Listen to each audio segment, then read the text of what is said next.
içtim. Badem gözlü bir yar gördüm, kendimden geçtim.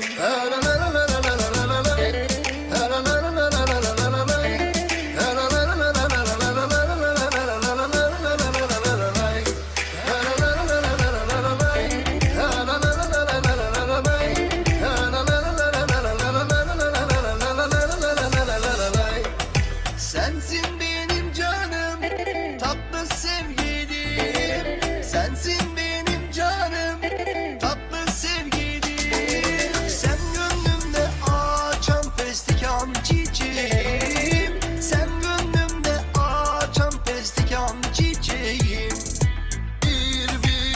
Birilerine bakar bakar dururum. İnce giymiş üstüne gül gül o güleri savunurum. Birilerine bakar bakar dururum. İnce giymiş üstüne gül gül o güleri savunurum. Berber dükkanı açmadım. Berber dükkanı açmadım. Ayla sıra lira saçmadım. Ayla sıra lira saçmadım. Limos'un yolları, daracık sokakları, dalgalı deniz gibi o güzelim saçları. Dilleri destan oldu benim hallerim.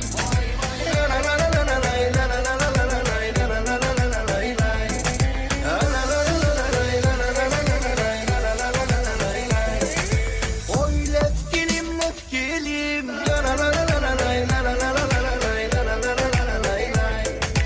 Aşkından oldum deli.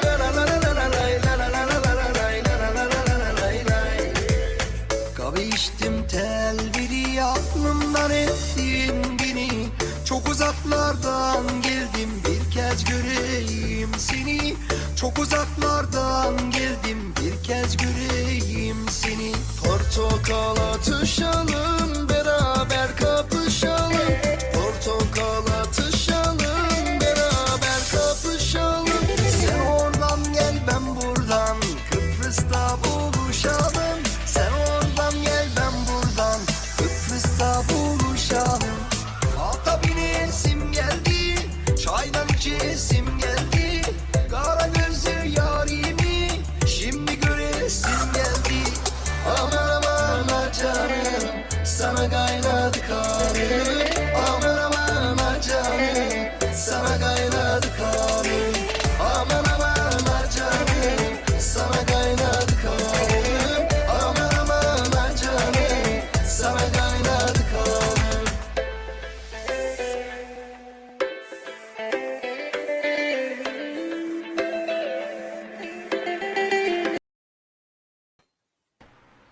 Yes. Hoş Selam geldin. dedik.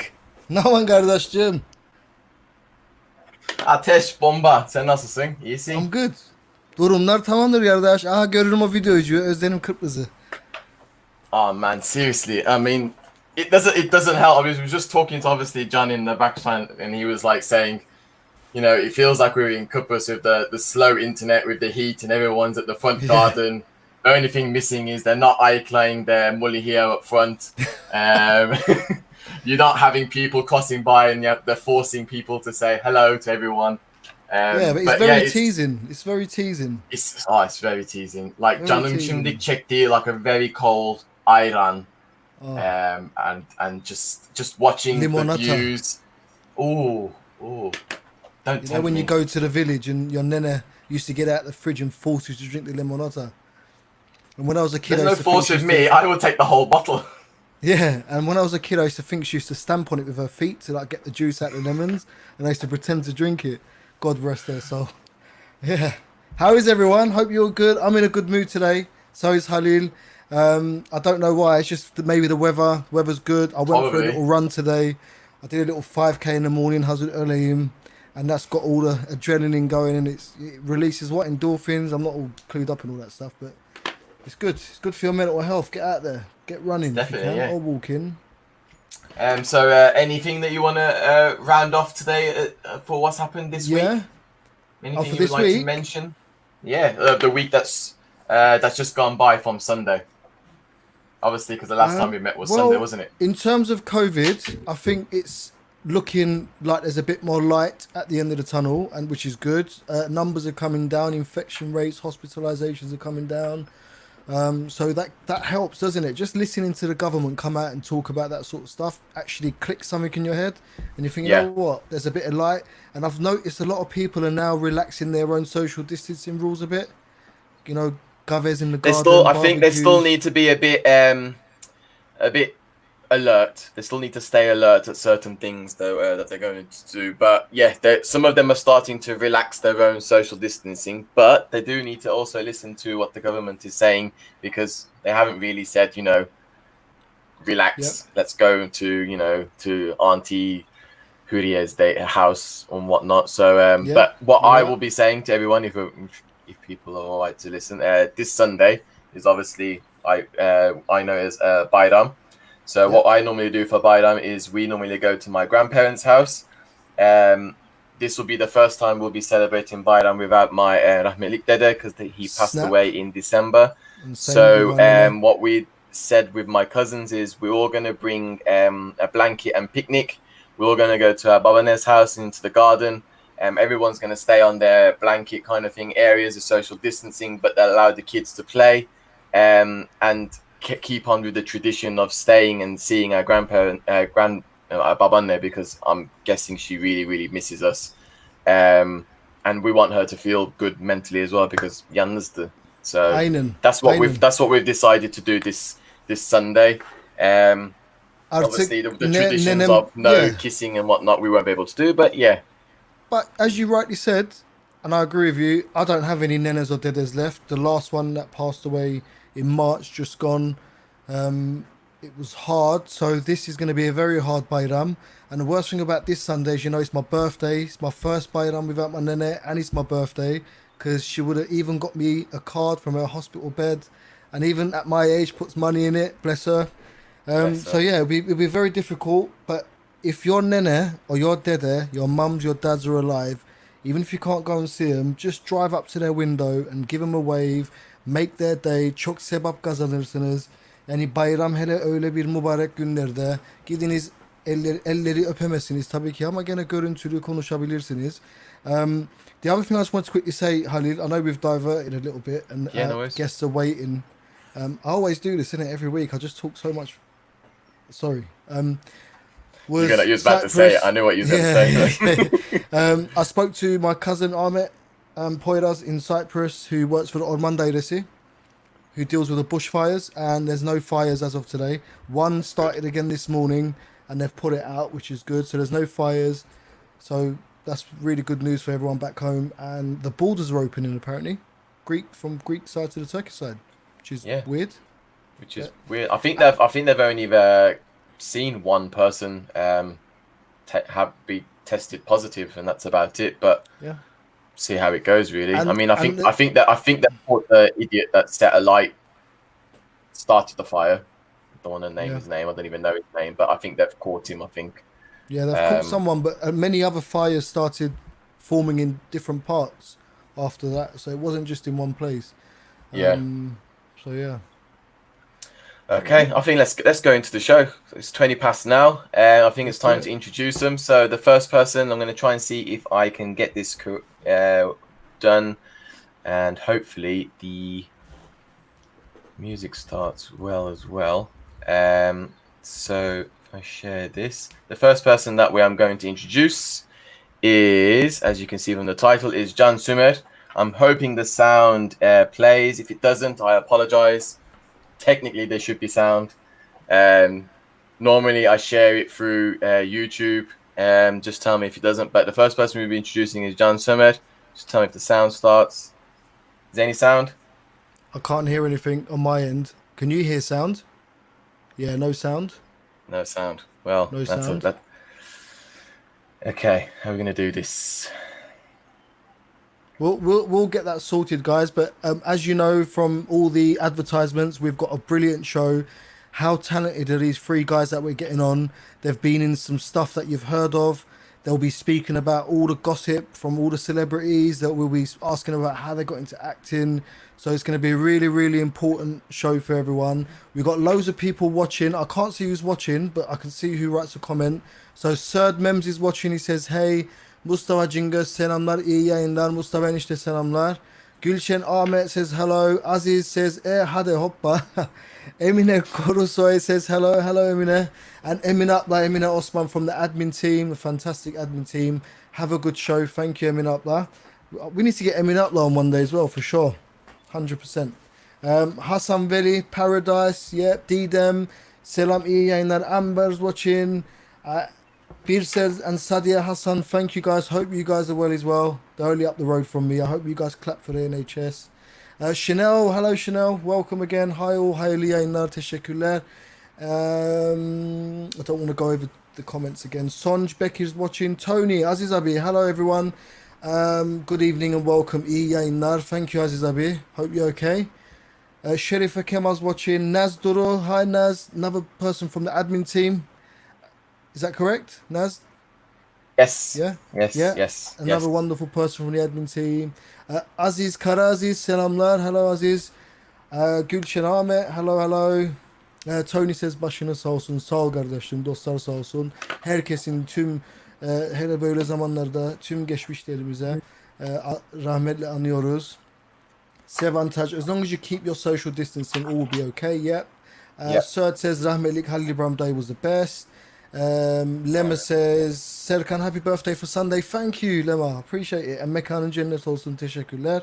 Sezin Shefki's watching again. Hello Sezin, hope you're well. Long time. This is a great, but there's going to have to be quarantine for 14 days in Cyprus North. Just based on that, Halil, sorry I'm talking too much again.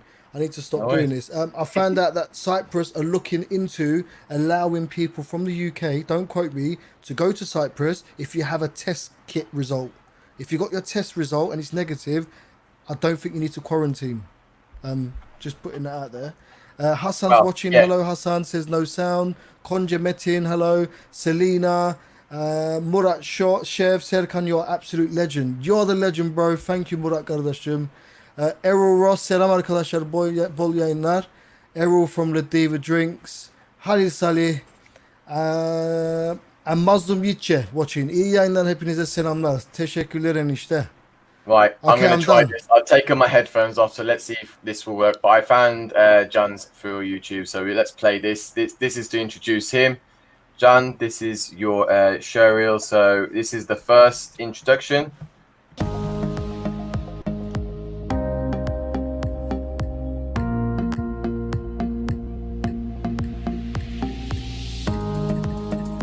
Two chipsies, chili sauce, vinegar. Mehmet, two chipsies, please. Yes, sure. Nice and fresh, just like me. Nice and fresh, like me, freshly. 20. 45. 20 little prick, and that's doing you a favour. I don't even know what this shit is. Excuse. You know, right? I swear. Me and Adam are always friends, so nothing will stop us really. Just another player to the game. And yeah, we can always go out, have fun.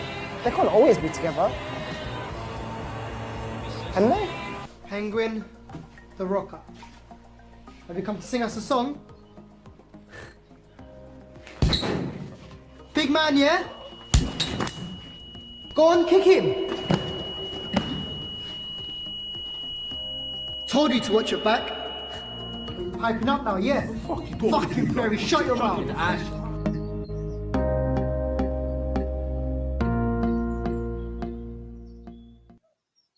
So that was John. Welcome, John. Hello, thanks for having me. We're good in the end. We got there in the end. I found it. I'm going to try and test it and see if I can do the others, but let's see how this goes. So I'm going to do Serhat's next. I'm going to see if I can play it from the screen from that way, but let's see how this goes. I'm going to try and move this. I've got two screens, so I'm going to try and put this on full screen. Yes, I have two screens. Blah, blah, blah. That's what I'm doing. I've got the same setup now. So I'm going to remove this one, share screen, applications. There we go. That should be doing it now. And I'm guessing if I press play, you should be able to hear it.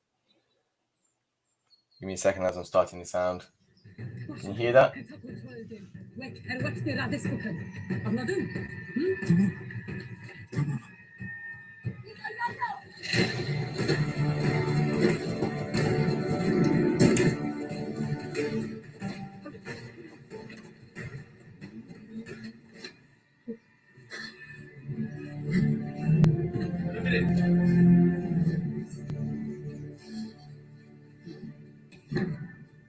Kim çaldı. Benim o enemy. Bilmiyorum. Yemin ederim. Ben sadece emekleri aldım. Hayır. Yapma. Yapma. Yapma. The way I see it, you only really leave us with two options. Option number one, we end your life now, slowly, and no one else needs to suffer. Or option number two, we give you a beating, remove your other eye, and make examples out of other residents in your neighborhood. Yes, thanks. I will soon have the pleasure of allowing you to join your father. May you both rot together. I am going to kill you, Tyrannus. Mark me. I am. Oh, please, Sam. Now, just how do you suppose that's going to happen? Do you recall the rope you bound my hands in? I picked it. I'm not her, you know. What? Maria told me about Sarah. Eddie! You are treading on some mighty thin ice here. I'm sorry about your daughter, Joe, but I've lost people too. You have no idea what loss is. Everyone I've cared for has either died or left me. Everyone fucking except for you. So don't tell me that I'll be safer with someone else. And the truth is I'll just be more scared. You're right. You ain't my son. I sure as hell ain't your dad. We are going our separate ways.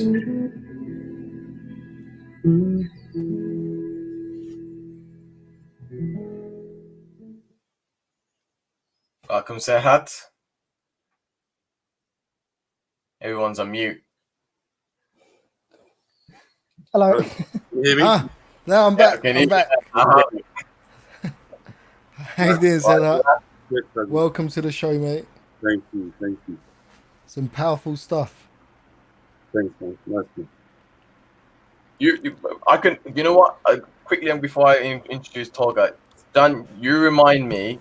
I forgot his name. He was in that football. Is it Omad? Your acting. Your acting kind of reminds me of like him, and then your Serhat. I don't know the guy's name. He was in Deadpool as well, and you got that kind of powerful look as well. I wouldn't say Ryan Reynolds is the one that's fighting him. Is the villain? You remind me of him. Like you got that kind of stature that you bring. The bad guy in chapter 1. I think so. Yeah. Yeah, I'm very thinking that. You see, Serhat looks really different. Every part he plays, complete different. Like I didn't Yeah, I recognize agree. some of the things. It's good. Yeah, And yeah, agree. Omid Jalali. It's better than saying Recep İvedik. I've been told that a few times. That's the one. Yeah. So the last person to introduce is Tolga. I'm just going to. Thankfully, this was on here, so go through there, large screen.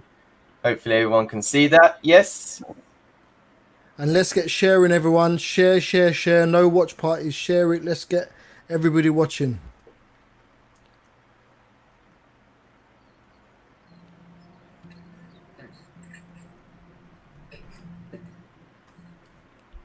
I'm looking for someone. That's Lokita. Is there sound? Very low. No. Very low. Very low. Tell him Frank McElroy is dead.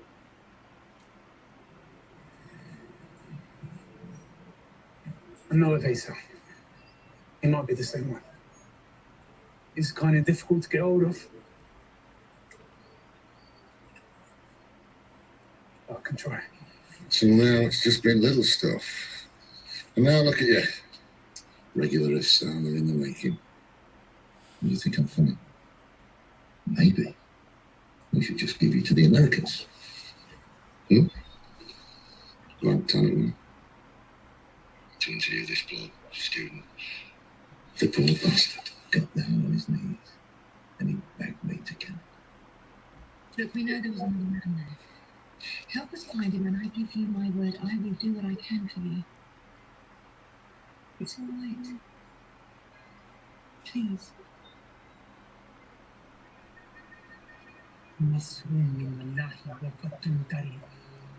Dead. The enemies of Islam. Dead. I thought we had him.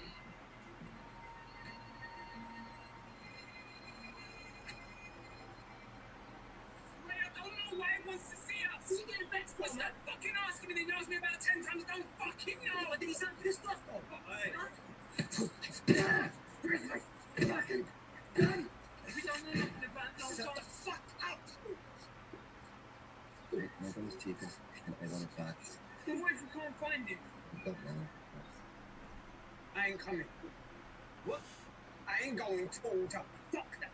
I thought he was my brethren. We have to get this done, man. Take your fucking time for that.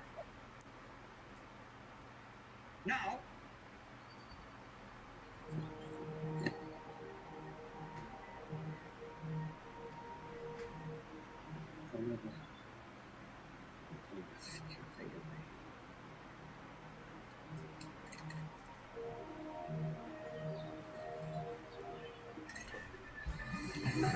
May I have your Leg?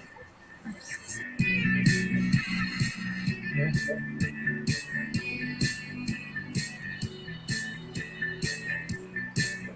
Assalamu alaikum wa Abdullah.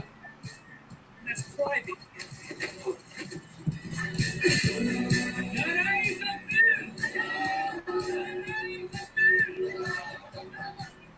These people proud to set the drugs gang. We got a complaint about strange owner. Oh yeah, sorry about that. That's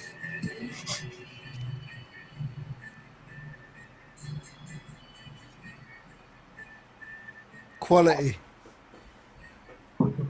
Absolute quality. How you doing, Tolga? Welcome. Hello. Thank you for having us on. Thank you for coming on, guys. Really appreciate it, mate. What Sorry time? for the lateness. I know that's a big introduction for everyone, I think. Yeah, I just got a message about Serhat, and someone said that they remind him of my friend Yanka is watching now. He said he reminds him of Scott Adkins. Scott Atkins, yeah. Yeah. I've heard that a few times. Yeah. It's a compliment. I don't know who that is. Okay. Yeah. And just for those, someone's written, is that a movie? Is that on TV? Those are show reels of all our very talented Turkish Cypriot actors, and show reels are basically little snippets. Forgive me if I'm wrong, but snippets of their work that they've done in film, in series. And after this show, I'm 110% going to start Googling and watching back some of that stuff. I was literally glued straight away, and it was only a snippet. So imagine watching the whole thing. It's all available. I think most of it's on Netflix now. So. Oh, brilliant. Yeah. You can watch most of it. Brilliant. Okay. So I think we'll go straight into we'll only go straight into the questions, but it'll be like, I think we'll go with, can you explain how your journey of becoming an actor? Let's start with Tolga, as you was the last one to come in. Let's start with you yourself. How can you explain how you became an actor and how the journey began with yourself?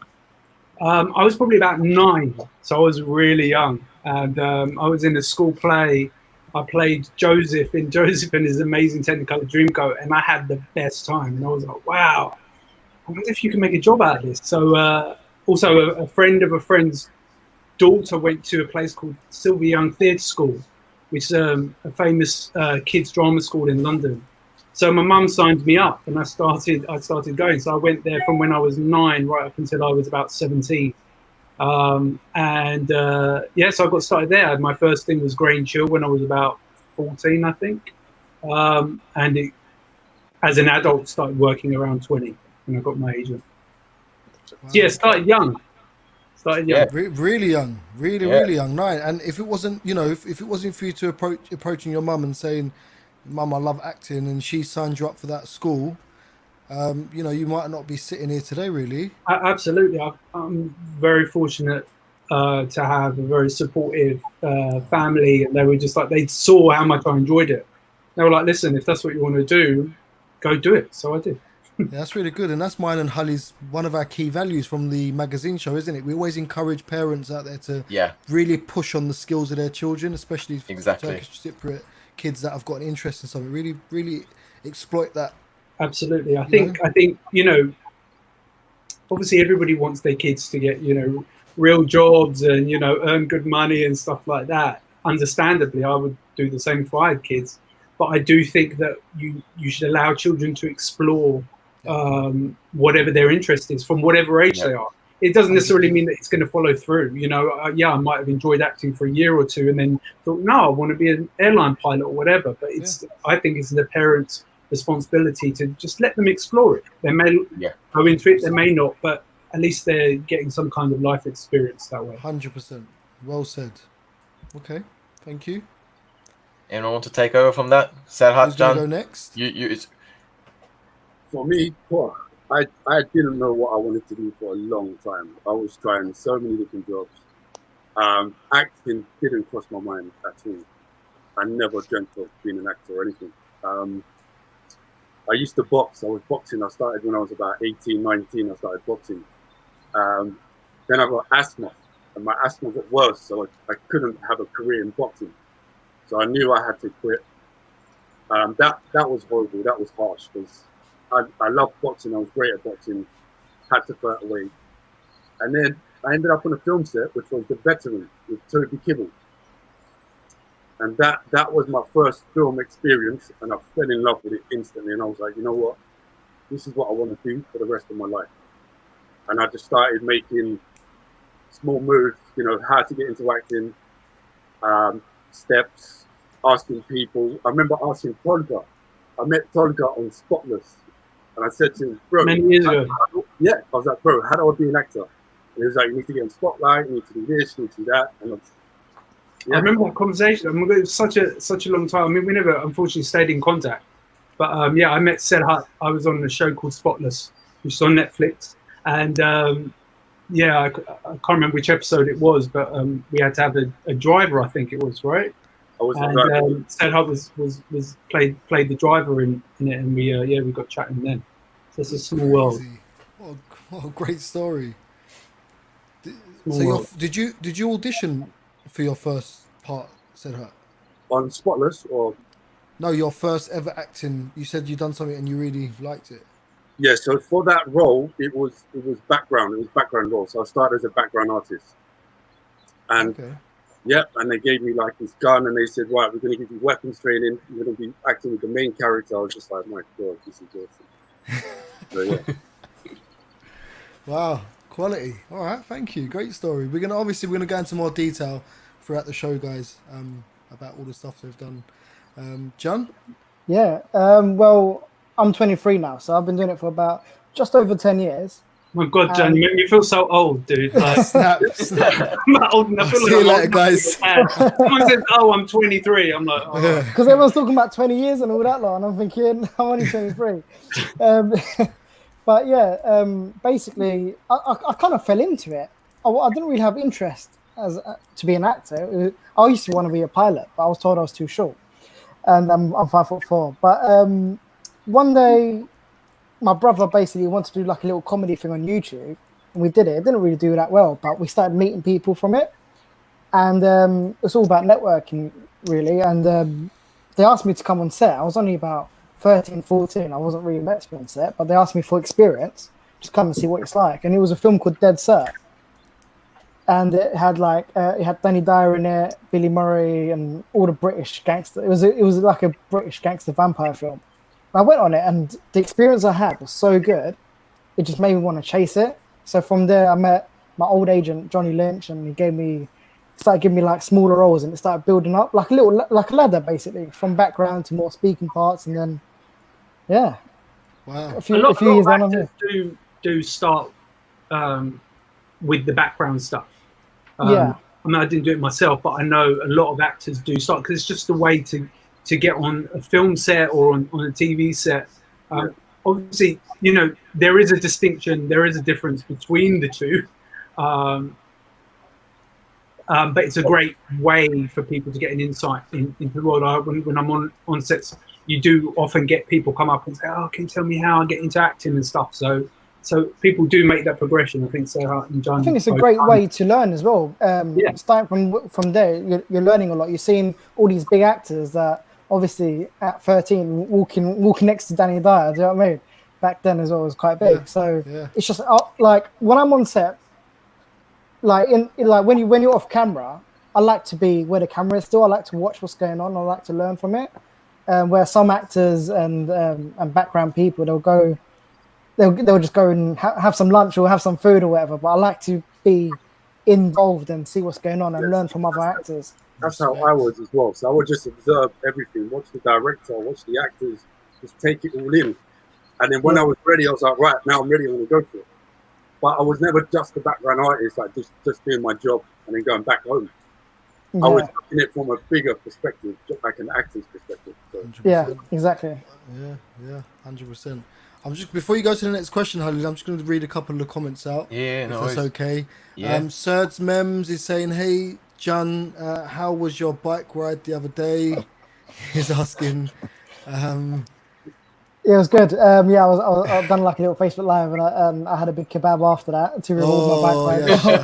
Yeah, live and exclusive, guys. There it is. He had the kebab after his bike ride. There's your answer, sirs. So Aziz Kemal is watching. Welcome, Aziz. Nuray Salih is watching.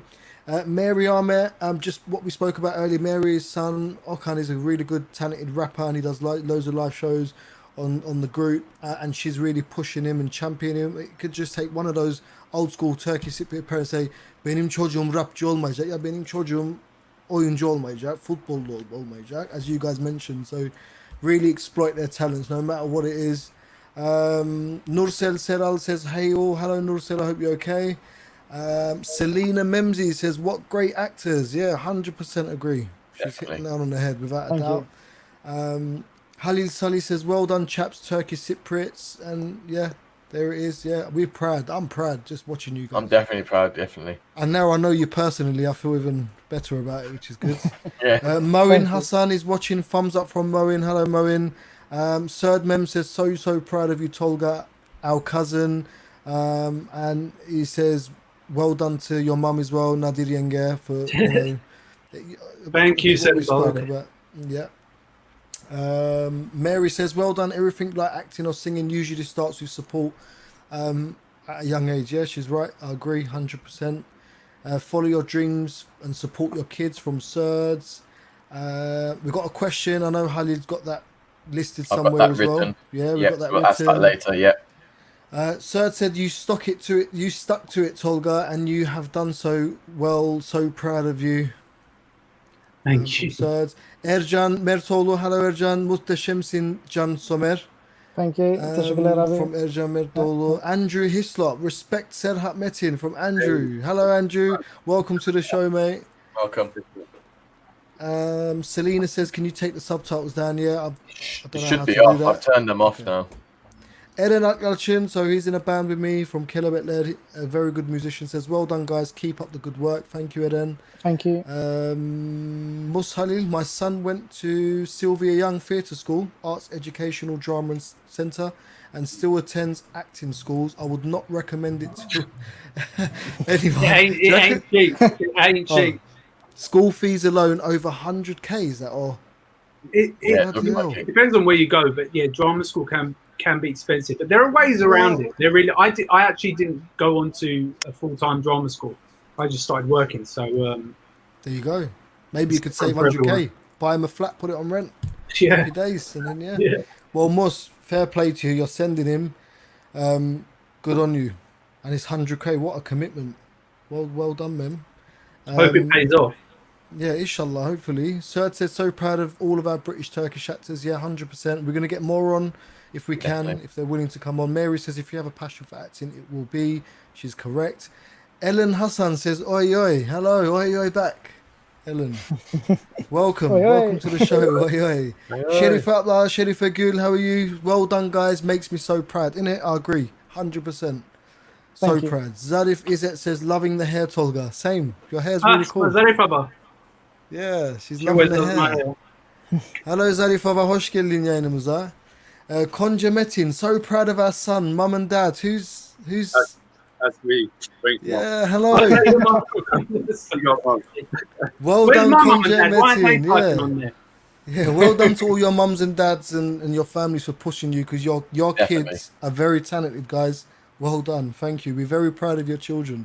I think after the- I think definitely after the show, what I'll do is I'll try and create some form of like a playlist or like a shows that you lot have been, so that everyone can know and go and watch them and 100%. support you, like, because that would be really good. That'd be cool. So leave that to me. I'll share it. Don't worry. You'll I'll make make it sure happen. I'll make it happen. Just a few more, and then I'll hand it over to you. We got hi Right. TCC UK from the famous DJ Terry Sick DJ. Add him on Facebook. Listen to his house sets, soul sets. They're quality. Make sure you do that, guys. Yankee Duzbears. That's my boy John. Great show, guys. Hello, Yankee Duzbears. Hello, Yankee. How you doing? I know it's Yanker. I'm saying Yankee, Yankee. yeah, Sorry, Yankee. but I'll it call should him be Yankee as Yanker. well. Apologies. Yanker Hosh Gillian, welcome, bro. Serd says, I've just finished filming a series for Netflix called Behind Her Eyes, and I'm just in the background too. And it is where we all have to start. So I do agree with you, Sedhat. Serd's mem's brilliant. What a story. We've got a lot more talent, even in the audience now. So good. What's it called? What was it called again? Maybe you can write down what it's called and we can Behind watch Her it. Eyes. Yeah. Behind Her Eyes. Okay. I'll keep an eye on that. Yeah. Mary Ahmed says, my children do what will make them happy. Passion is very important. Love what you're doing. You should support your children in what they love, not what you want them to do and love. Well said. Full stop. Eray Gali. Eray from Aziz and Eray show. Hello, Eray. Yep. Well done, lads. Fantastic to see great talent from our people. Brap, brap. Yeah, that's famous Eray from Turkishisms, and he does a show, and I'm sure we'll get him back on the show again. 100% they're going to come back. Zarif says, mum's in the kitchen eating, Tolga. Do you know what? I love comments like this. I love it. Mum, are you watching? Where are you, mum? I want my mum. Yeah, my mum won't comment. Zera Akarsu, great idea. Yeah, Serkan Mustafa. Nice to see fellow Cypriots working on screens in England. Did you? All right, we'll add that to the questions. I won't answer that now. We'll add that to the questions. We've got a list. And then Hassan Osman, the famous Hassan Osman from TCC UK admin team. That's killing it.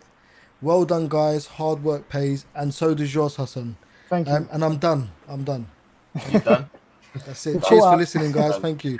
I just want to read everyone's comments. It's important to me. No, it's important that's to good. because they To are all part of us. the show as well, definitely. They are, absolutely. So we'll go into the next question, and we'll go like, how can you remember your very first performance, and how did you get it?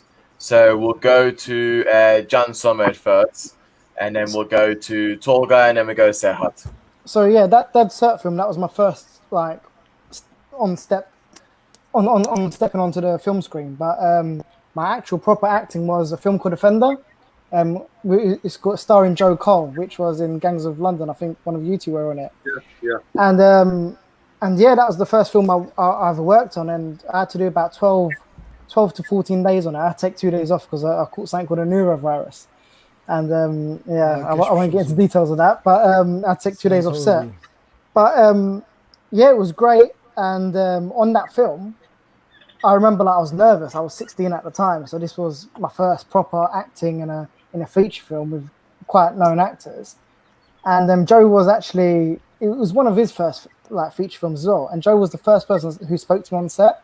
I remember standing in the corridor waiting to find out where I'm going, what I'm doing. Like when I first got there, and Joe come up to me and was like, "Yeah, hi mate, I'm Joe." And I was like, "Oh, I'm Can." And it was like we just connected really well. And now look at him; he's in like main character in Gangs of London, and he's killing it, like he's smashing it. Great. So yeah, that was one of my first experiences, and yeah, it was meeting Joe Cole and working with him. Cool. Who's going next? So how? Or was Yeah. it Tolga? Tolga? I don't know. I mixed it up myself, but it doesn't matter. Go with the flow, guys. I don't know. My first professional acting role was Tyrant, US television series. That was from Fox, so American production. I had to fly to Budapest for, I think it was 2 days filming. And that was quite intense because I had to do a dialogue to camera, and I've never done that before. This is something I've never worked on. So I've done acting scenes with partners, but never to camera.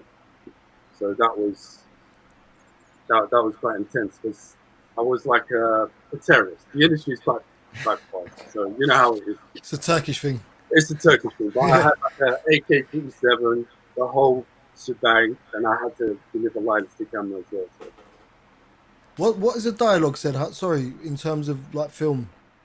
So dialogue is your lines. It's the script. Oh, Okay. Yeah. okay. And that was my first acting ever. Okay. All right, good. Okay. Tolga? Well, it's kind of three really, because like I started at different kind of stages. Obviously, the first thing was the school stuff, which doesn't really count. Grange Hill, I was too young, and I remember very little of it, even though I did it for a long time. But my first paid work was in the theatre at a place called the Arcola Theatre in London. Really good theatre, and it was a play called Bintu. I was 20 years old. It was my first, obviously, like, as an adult paid gig, and it was great. I love theatre. It's where I started, really. I don't really count the stuff before. To me, that's where my career started, because obviously then it rolled on to other jobs off the back of that. You know, someone saw me in that and cast me in their thing, and they got an agent off the back of that. So it just kind of rolled. So I always say that the play was my first. Cool, sounds good. I love theatre, hands down, love it. It's so Real as acting. an actor, there's obviously, you know, we all do different, and they're all different. And you need different skills for all of them.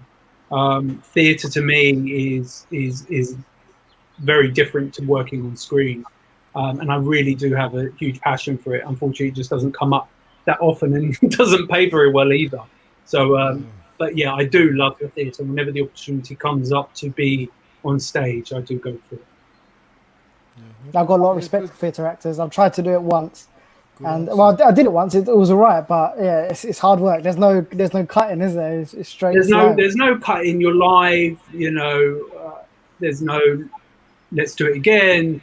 But the flip side of that is the positives are it's like no two performances are the same. If you're doing a play for 3 months up at the Birmingham Rep or whatever, you know, every night is different. And what I love about it, where it's live, is you get the vibe from the audience as to where you're going to take it. You know, certain bits that are funny one night won't be funny to the audience the next night. So you feel yourself adjusting as an actor in order to kind of accommodate the vibe that you're getting. So that's why for me, theatre is like no other. And, you know, most of us can do TV and film with our eyes closed. So you said you've done the theatre, and obviously you're gonna have to do it more than once because it's not, you know, camera action. That's it's recorded. How do you get into that character and stick into that character for the next day and the next day, so you make sure the accent is there or that personality is in there? How do you stick to it? You have the rehearsal period, which takes you know, can take a month or 6 weeks. Which is, you know, getting to know the actors, getting to know the space, learning the script and rehearsing. And then when you start your performances, you have to be at the theatre at least an hour and a half before. You go on stage, you warm up, you put on your costume, you wear makeup if you're wearing makeup for the scene. And you might do warm-up games and stuff like that. So you find yourself coming into character, and you have that time. And then you're in that character for the duration of the play, whether it's an hour or an hour and a half or whatever. And then it's nice to go to the bar afterwards to kind of wind down. I always get that when I'm on a in theatre, because you end up going to the bar and drinking beer. Yeah. But yeah, So it's very different. It's yeah. So linking. So to going into back to film. I'll start with you, Tolga. How long in advance are you given the script, and how long does it take for you to remember what's given to you, ready for the day that you're going to start recording? Well, if you're TV, for instance, there are changes, and film too. There can be changes up until the morning that you're shooting. You get different coloured draft scripts. So you'll come into your trailer in the morning, and there'll be a coloured draft or a change script there for the scene that you're shooting that day. So the words can change in a second. They can even change whilst you're filming. The director might come on and say, I don't really like that. Do you mind if we take that line out and add this? And they'll run in and they'll give you these lines, and your mind's like, oh my God. But you tend to have a good idea of, long before. If it's a film, you have even longer, because you receive the script once you get the part. You go for the cast read through when you sit around a huge table and you'll read out the film. But like I said, it can change. So you do have time, but sometimes as an actor you have to be flexible and professional enough to be able to say, okay, I get it. Let's try it this way with a completely different set of words, or saying it in a different way, or putting it into a different context. So it really depends job to job. Yeah. Could you add anything to that, Serhat? How long do you normally are they given to you if you have a part? How much in advance do they give it to you? How much notice do you get? It's pretty much the same as everything Todd has said. I did a scene with Tom Cruise and Russell Crowe once, and they gave me the script, and every day it's changing. It's like, Serhat, here's the updated script. Serhat, here's the and I'm just like, oh my god. But when he got, I love the name drop, by the way. Yeah, I love that little name drop. That's good. You hear that, guys? Russell Crowe, Tom Cruise. Russell Crowe. Yeah, that was an experience alone. But it's usually like 4 or 5 days. Sometimes it could be less. Sometimes it could be more. It depends on the script, really. Wow. Yeah, well, I think the shortest was for me a day two before I received the script. Reason was one of the actors pulled out, and I wasn't meant to be in this film. And they called me up and they said, "Look, you fit the part." Like, the director knew me anyway. He goes, "Look, you fit the part. This actor's dropped out. We've had a problem. Can you come and do it?" And literally, I had to. I got the script the day before. Do you know what I mean? And then I had to drive to Ipswich, and like, it's 2 hours drive. I didn't even have time to read the script and learn it. And I remember, as soon as I got there, every break I had was reading the script and trying to memorize as much as I can. But yeah, and you'd be surprised. Did you have like a process of getting those words into your mind as quick as possible? Because obviously we're revising ready for an exam. People do the highlighting and just color the whole page by number. But did you do a certain way to get it into your head?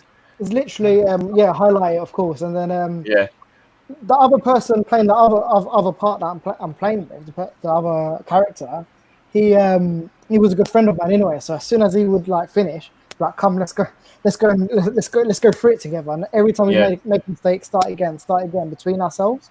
So that's what I mean. I didn't have a break at all. So I was acting on my break and I was acting on camera. And it was hard, but we got there in the end. And luckily, even if I had to cut a few times, like mess up my lines a few times, we could go again. And the director was understanding because of course, he sent me the script the day before. But you'd be surprised, some films, even like the high budget ones, you'd be surprised how much they change. Like, you think like these big budget professional, they're going to be straight on to the point. Some film sets are not as professional as you would think.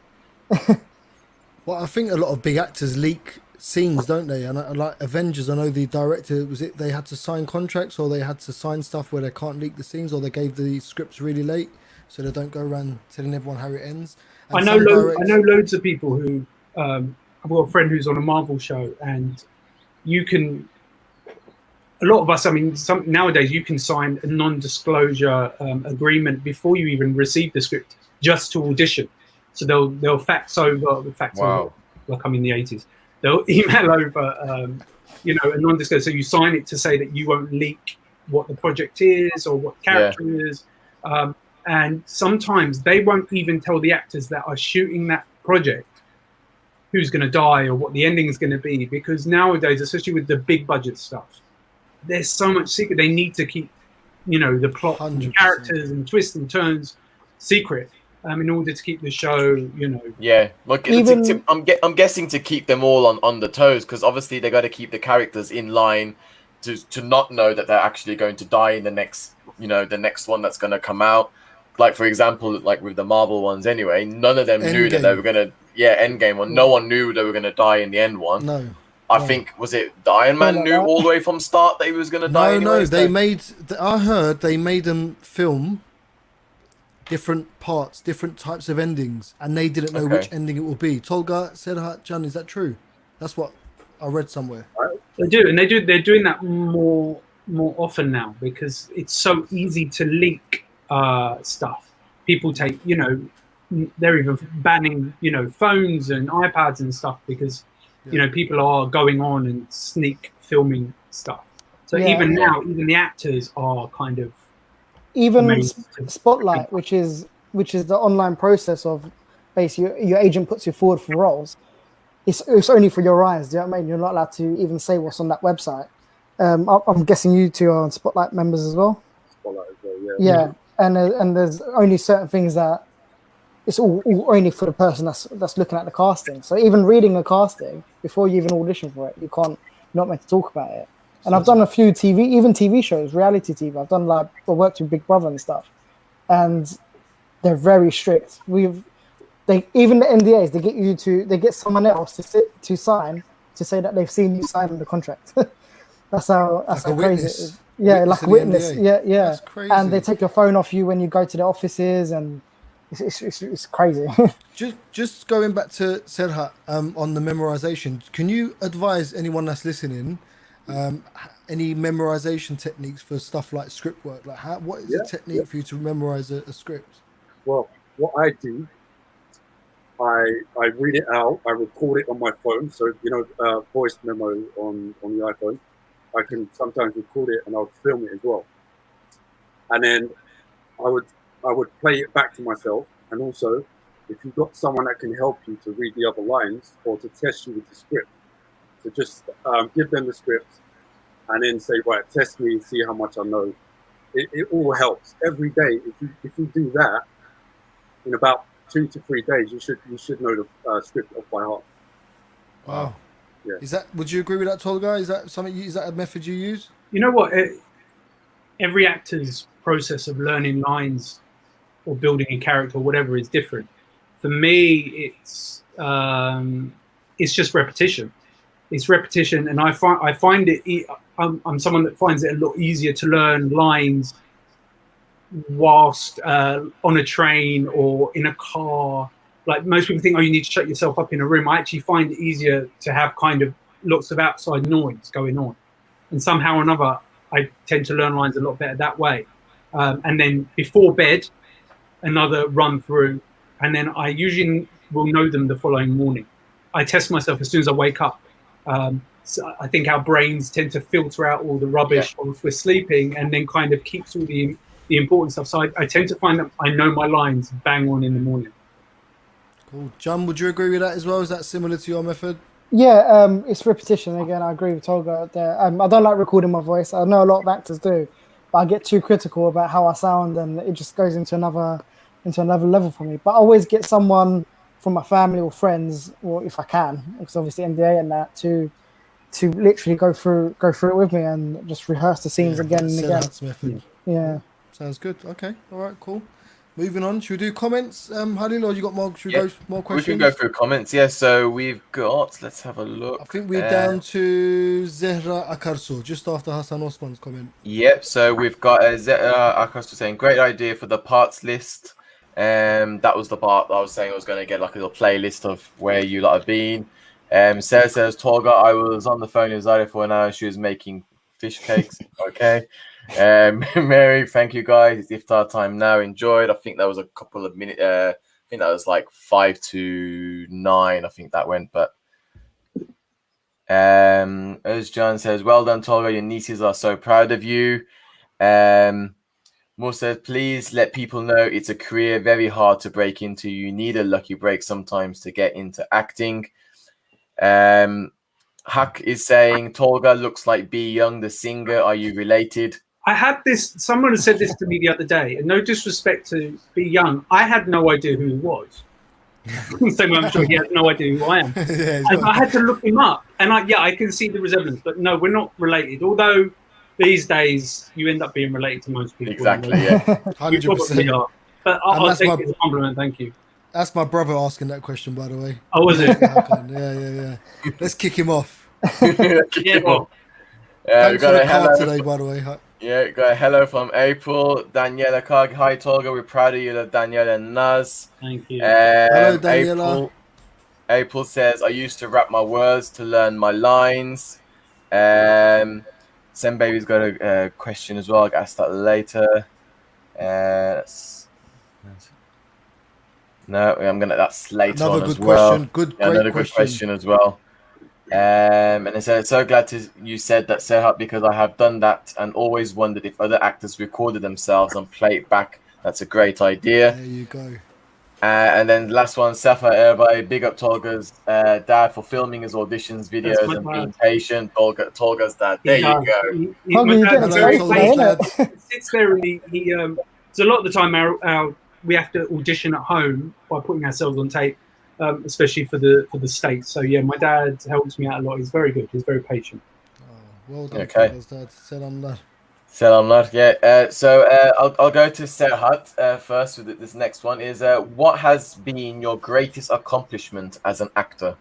Oh, Man, this is probably a hard one because I'm still not where I want to be, but I'm proud of my achievements so far. Probably Gangs of London has been my biggest role, so that's probably been my biggest achievement. So, I love it. Yeah. Mate, I had to watch them all at once. yeah, it's a really good show. It's the second most watched TV series on Sky as well. It's got a great cast. Joe Cole's in it. A few people from Game of Thrones. But it was really funny to film as well. Really had a good time. Is it British made or American made? British made. British directors. Yeah. So you got Gareth Evans and Corinne Hardy. So Wow. and Xavier James. So 3 directors. Okay. And you know the scene that you're part of, the scene that was that filmed in Turkey, with a van pulling up with the cows in the back. Actually, that was filmed in Wales. No way. Yeah, it was filmed in Wales. Oh, I hate it when these films fool me. Yeah. You know? Welcome to the film world. Yeah. Who would know? I mean, they found a nice spot with some mountains in the background and stuff, but it could have been CGI or one. And what language were they talking? Because it was a little bit of Turkish, but then was it Kurdish as well? Yeah, Turkish and Kurdish. Oh, interesting. Turkish and Kurdish. Interesting. Okay, mate. Love Don't it. ruin it for me because I want to watch Gangs of London. I haven't Oh, seen it. sorry. yet. Oh no. Just know he's up in a van at the moment. All right, cool. I'll look Mate, out for Man in it. a van. Watch it. 100% watch it. All right. We'll put it so that make sure everyone all watches this in the TCC UK group. Okay. Tolga, same question to you. What's your greatest accomplishment as an actor? My biggest was probably getting into Harry Potter, because Harry Potter, I was a huge fan of the books.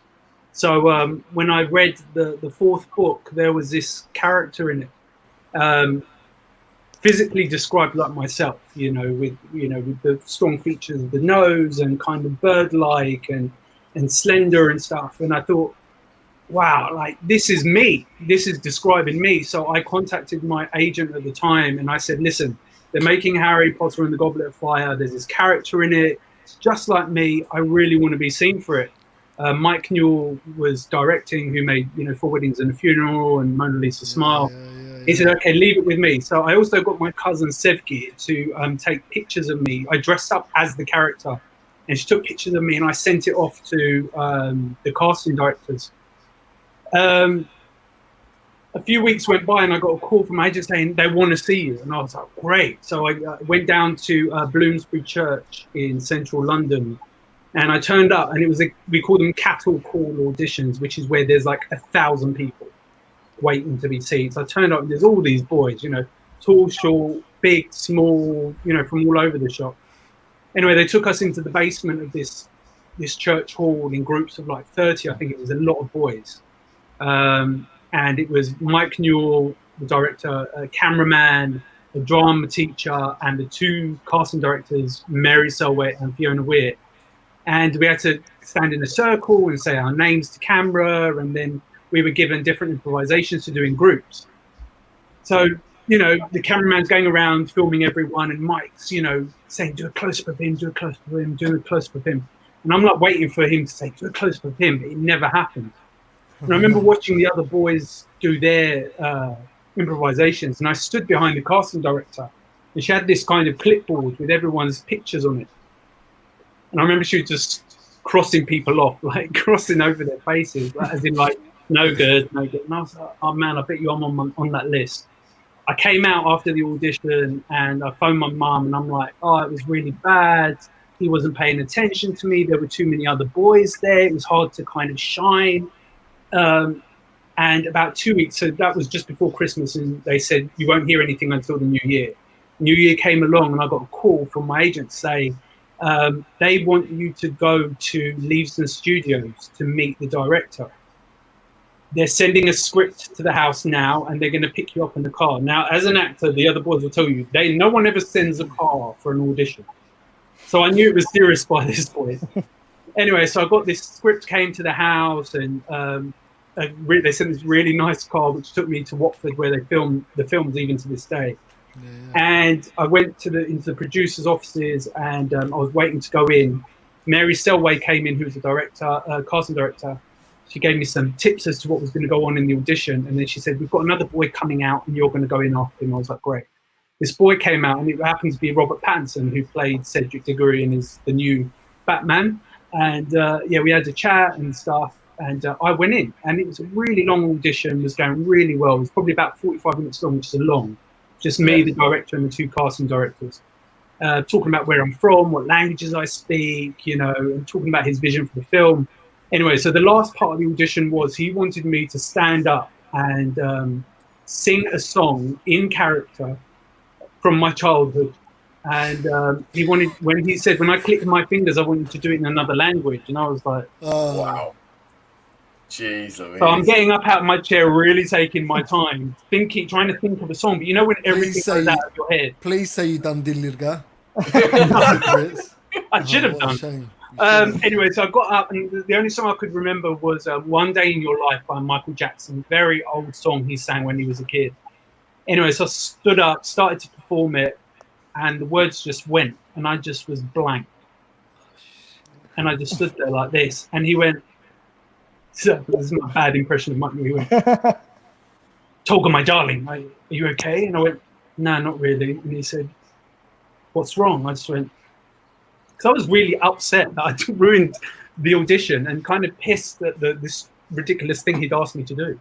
And he said, are you pissed, my darling? Are you pissed off? I'm like, yeah, I am actually. You know, tell me. What does it feel like to be pissed off? I said, seriously, have you like never been pissed off before? Like, as in, like, what kind of question is that? And he said to me, I remember, he just went, Tolga, it was very nice to meet you. And he just stood up and shook my hand. I was like, well, that's over and done with. I'm never going to work ever again. Anyway, as I was walking out of the office, I remember he had this big lazy boy chair, and his office was all glass. And he said, Tolga, my darling, I just don't know what I'm going to do. And I was like, I didn't know what that meant. So I left and phoned my mum again. I'm like, yeah, it was crap. I'm not going to hear back from them. Anyway, 2 weeks go by, the house phone rings, and it's my agent. And he said, I just heard from casting. Yeah, they want to go different from the books. They want someone physically bigger than what's written in the book. They want like someone more athletic. And they've actually found a Bulgarian guy to play this role of Victor Crumb. I was gutted, obviously. And they said, however, Mike Newell and the directors really loved, the casting directors really loved your audition, and they're going to create a role. And I said, what do you mean? He said, they really want to bring you in on the film. So they want you to be this sidekick to this professor. I'm like, so they want me to audition for it. And they're like, no, they're creating it for you. They're sending me the contracts now. Wow. So when I went to do the cast read through and stuff, I actually I said to Mike, I don't know what I'm doing here, because you sit behind round table and obviously everyone's there, Maggie Smith and Michael Gambon and all these people, and I just had no idea what I was doing there. I had a few things to say, and he said I just wanted you in this film. He said you've got a very interesting look which works well on screen, and I wanted you in the film, so I'm just going to put you wherever it works. And I'm the only actor in the whole franchise whose role was created for them. So that hasn't happened. So that's my biggest, sorry for the long story, but that's my biggest achievement as an actor. Good story. Is, having that's definitely. So that's whenever I feel a bit down about being an actor, I'm like, that happened for me. So yeah, I'm very lucky.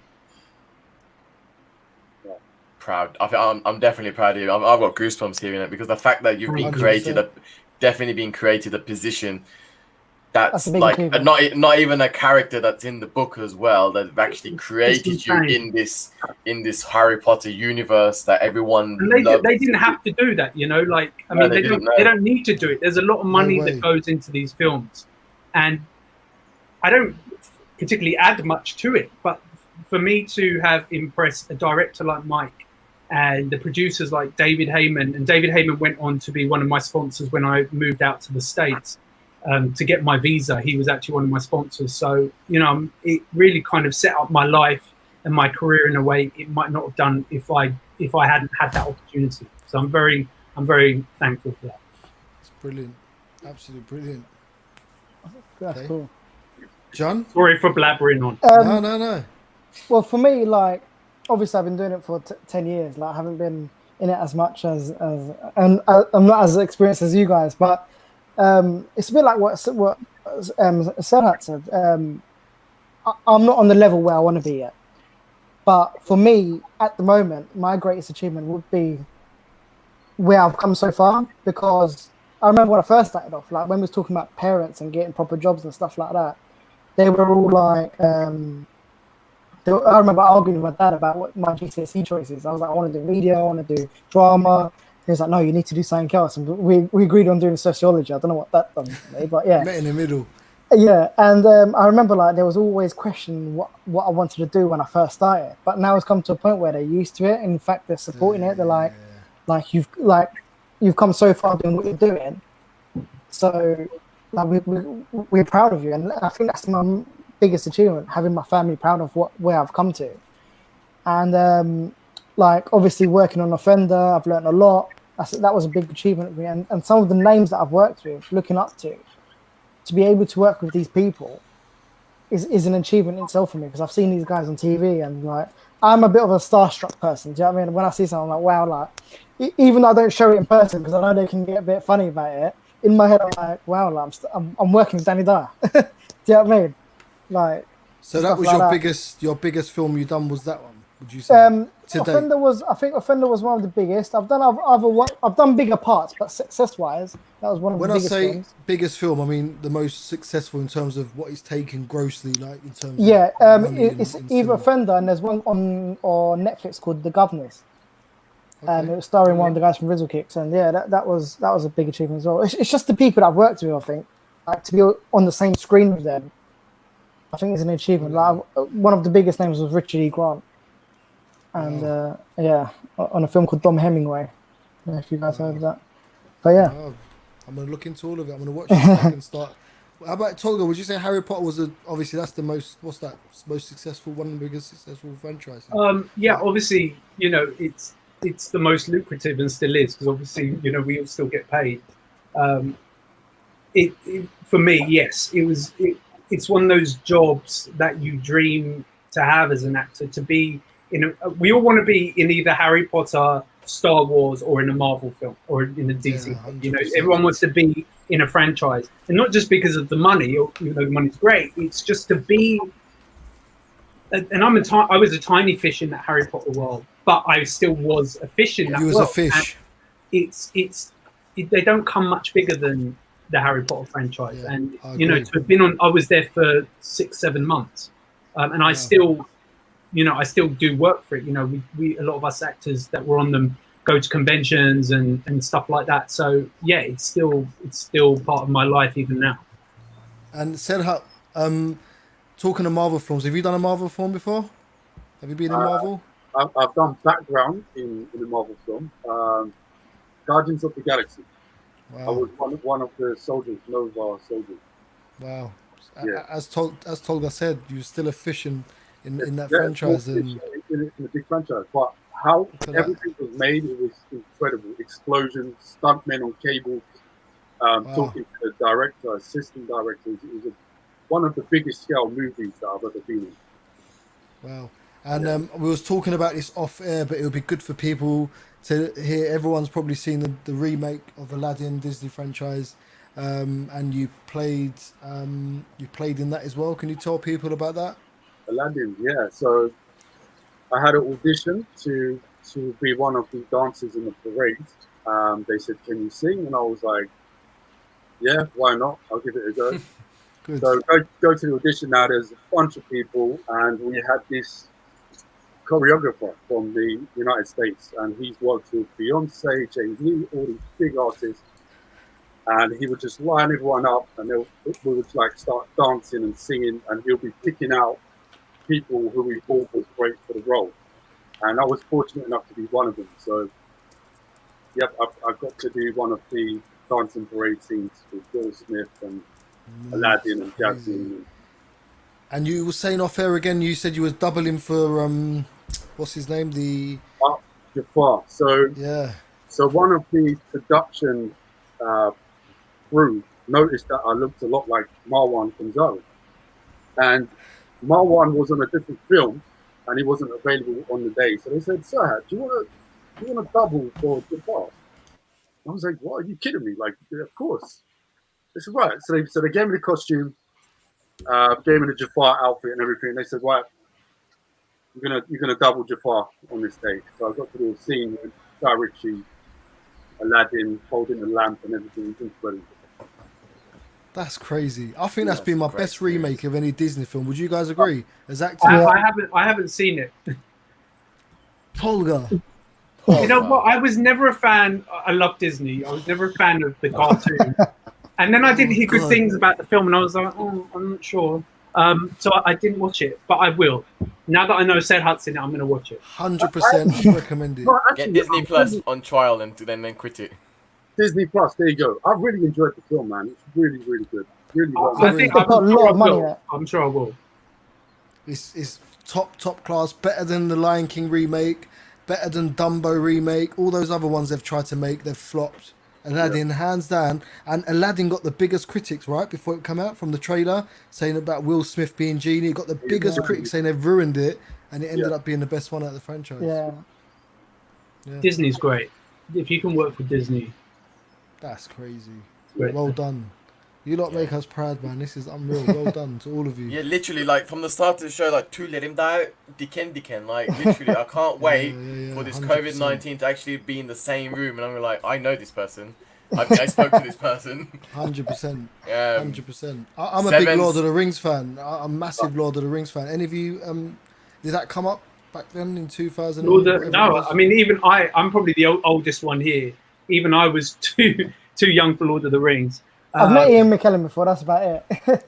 Have you? Yeah, same. I have yeah, as well. I met yeah. him a couple of years ago. I've got, yeah. He I hear signed it's Lord of some the of my Rings is Lord a of the great film, so I would have loved. Like that's another one of those things that you'd love to be in as an actor. I hit his leg with a chair once by accident. Is it true they're doing a TV series for Lord of the Rings? Yes. They're doing Yes. a I heard that. Yeah. 100%. Yeah. That's It's backed going to by start filming. Amazon, right? Amazon, yeah.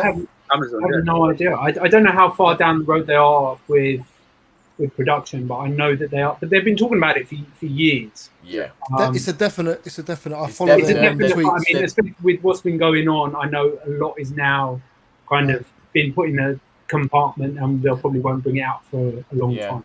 They are teasing it on Twitter, like they do like little snippets of like Yeah. documents and maps and stuff, and show like, Yeah. look, it's coming out and whatnot. But that's a great link, Tolga, to what's actually happening now.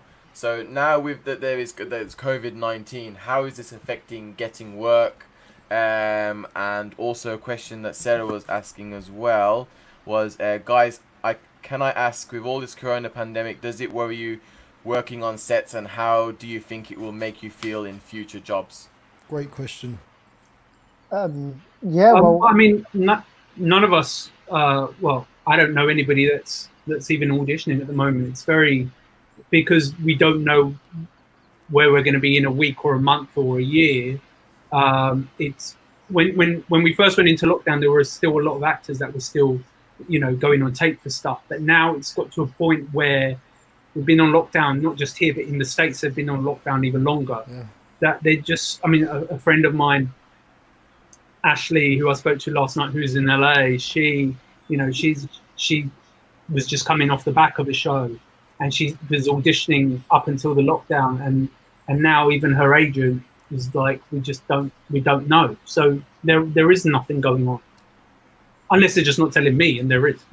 Only thing I saw, I know there isn't anything. Only thing I saw was like a commercial for a fast food fast food delivery service, and one of the main ones out there. And I don't know how they were going to do it, but I think they're trying to get people to film it at home. Yeah, I've heard that before. Yeah, and yeah, so that's the only thing that I saw. There's literally nothing else. What? So do you guys just get sent? We need actors for so and so, and then you guys can choose what you audition for, or do you have to sort of be headhunted? In my thing, we've got two ways. We've got our agent that puts us forward, and there's a thing called Spotlight, which shows literally all the mainstream films and TV and commercials, everything out there, and then our agents would put us forward on them. But even the things that we don't fit into, it just shows up, and then we can nudge our agent to put us forward to the roles. I don't know about you guys, but that's how it works with me. Yeah, I'm pretty much the same. If I see something in Spotlight that I'm like, oh, I might be good at that, I want to audition for that. If you have an agent, the only thing you can do is nudge your agent. Yeah. If you don't have an agent and you're on Spotlight, you can apply directly. So you have to try and get that job yourself. Okay. I'm thinking of auditioning for the Hobbit role for the new Lord of the Rings franchise. Yeah. Go for it. You've got nothing to lose. You've got nothing to lose. I just want to be part of Lord of the Rings. And it's interesting how like some of the other films that you see come up there that obviously don't fit into. Like I saw like remakes of films that have been made, like remake that's not been made yet, and it's like, oh wow, they're making that. I think I can say it, coming to America. It's been announced in a way now, but it has I saw that ages before it was announced, and it's like, oh my god, they're making a Coming to America, like number 2, and I loved the first one in it, so so yeah, I'm looking forward to that. And I tried to put myself forward to it, but I don't fit the parts. Great answers, guys. This is interesting stuff. What else we got, Halil? So I'm gonna try and make this a bit more a fun one. So can either of you do accents? Serhat. Accent. Woo. Are you a bit offensive though when you do accents? Are we allowed to do accents in 2020? It's acting. I heard you can't even say the word mankind anymore. We got to be. Oh, really? Yeah. Well, when I auditioned for Tyrant, which was my first role, I had to do a Middle Eastern accent, and I've never done accents before, and I was just like, oh my god, like, oh, fuck, what do I do? Sorry. What do I do? It's watershed now. It's fine. I gave it a try, and I did the accent. I got the job, so now I'm like, oh, so I could do Middle Eastern accent now. But if I can remember the script, it's Aberdeen airstrikers killed our brothers, our sisters, our sons, and our daughters. They have begun their destruction. We must kill them one by one. Kill them all. Something That's like quality. That. Well Very done. good. That's wicked. You got the job. Well done, mate. It's yours.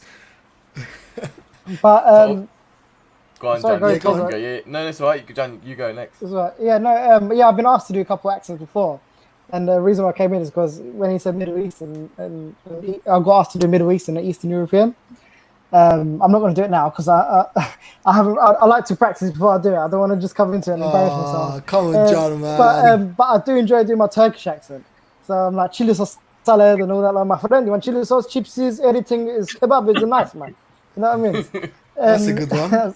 So I do stuff like that, but I just do it more of a comedy thing. But I have been asked to do like serious, full-on Eastern European, Middle Eastern accents, and it's like it's literally it's a great example, and I'll just pretend mine's exactly as great as that. Yeah, well done. How about you, Tolga? Well, I've got two answers for you. The first answer is, Oh. if you want me to do them, no, I don't do any accents. Okay. And if you don't want me to do them, then yes, I do accents. Obviously, I love the it. whole That's Middle Eastern thing comes up a lot, I'd imagine, for the other two guys as well. That's just the standard thing, which I'm very used to doing. A very general American accent. I've got a manager in the States, and I go to LA quite a few times a year. So obviously, auditions there tend to be with an American accent. I do South African pretty well. So yeah, a few. I don't know how good they are, but yeah, I kind of get by. But yeah, you need to have you definitely need the general American accent, and for the way we look, us boys look, you definitely need the whole Middle Eastern thing. But I've played Greek before, I've done Middle East before, so yeah. And when you say Middle Eastern, basic 2 or 3. And and the Middle Eastern accent, is that sort of that broken English like our dads would talk? Like, how about you? Yeah. You okay? Like, is it that sort of, or is it like a very tailored Middle Eastern accent? You know what it is like? You tend to keep things general, and then in a breakdown, it can be sometimes more specific. So if you know that a character is from Saudi Arabia, or for instance, then maybe you might be able to gear it that way. But as far as I know, none of us are Middle Eastern, so we tend to be more general. And to be honest, when you go in for these auditions, they don't know themselves what the accent should sound like. If it's a British casting director, they don't know. So you just kind of wing it, and sometimes it works, and sometimes it doesn't. Love it. Great answer. The worst for me was hear a that, Birmingham guys? accent. Just wing it. Huh? The worst for me was a Birmingham accent, but I was really awful at it. But I still got the Hallie job. struggles with that as well. Don't you, Hallie? I struggle with that as well, and I'm from Birmingham. Birmingham. I was bang on it. I ended up doing a Liverpool one, but That's what you say is Birmingham. And the ham needs to be ham. Birmingham needs to be a bit high pitch. My favourite I need to. You know what? You guys hook me up after the show. I'm gonna go on audition. I've put it in my head Let's now. do it. I'm inspired. Halil, you too. Why not? Why not? You've got the look. You've got the look. Well, I was gonna go straight to that because there was a question that was asked: are majority of the parts offered based on violence, where you asked to play a villain of some sort? Because there was a few that you had a gun to someone's head and whatnot. Is that the type of style do you go for? Is that your acting style? Is that there's a specific genre you go for, or do you mix it up?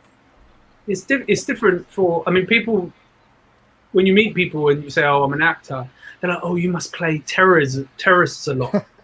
typecast. I'm always like, "Well, no, not really. I mean, I've played a terrorist once in my career, but people just assume because of the way you look and because of the age that we're living in that you must just play terrorists all the time." But I've only ever played a terrorist once. But yeah, because so much of what we do is based on the way you look. Yeah, we do get, well, I know I do, you get either street boys or, the kind of terrorist stuff that's out there, Middle Eastern stuff that's out there. But yeah, it is based on the way you look. I'm not going to be going in for Mr. Darcy in, Pride and Prejudice. So. Yeah, I get you. Unless they do a different version to it. Well, Yeah, they're starting Turkish to do version. that. They are starting to do. I've got a friend who's doing a film called Mr. Malcolm's List, and it is a period piece, and all of the characters in there are from different backgrounds. So there's Chinese, there's Black, there's Asian, there's all sorts. And I think and I've seen bits of it done already, and it's a really smart way to now do things because we're retelling stories for a new generation with fresh eyes. So 100%. I think people need to be represented, and that is happening more and more. Well said. Anyone? Sarah, same question to you. Pretty much the same as what Oliver said, man. To be honest, you can't really pick your roles in this industry. Like, you just get what you're given. You'll be lucky to kind of I've never refused a role. So if my agent contacts me and says, "Sarah, I've got a role for you," I'm like, "Yeah, bring it." It's always yes. Whatever it is, it's yes. Unless it goes, I'm a yes man.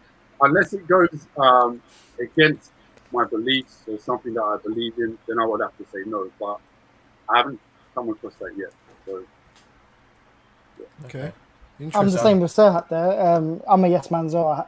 I think I've only said no once.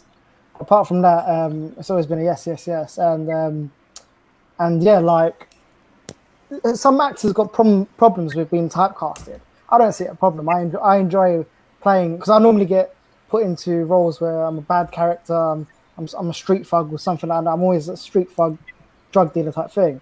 I'm not that person in real life. I'm complete opposite, and I enjoy it because for me it's real acting because I'm playing a complete different character to who I am. Yeah, I wouldn't want to play myself if that makes sense. You know what I mean? Otherwise, I'm doing a documentary. yeah, 100%. And Tolga, would you say you're a yes man as well? In that, would you get no? Yeah, I want to say I am a yes man, but no, not all the time. I mean, we're all always very grateful to have the opportunity to go in for stuff, but sometimes, I'll read something and it may just not, I feel, suit me. And I feel that if I'm going to waste somebody's time, I might say no to it, and I have done that before.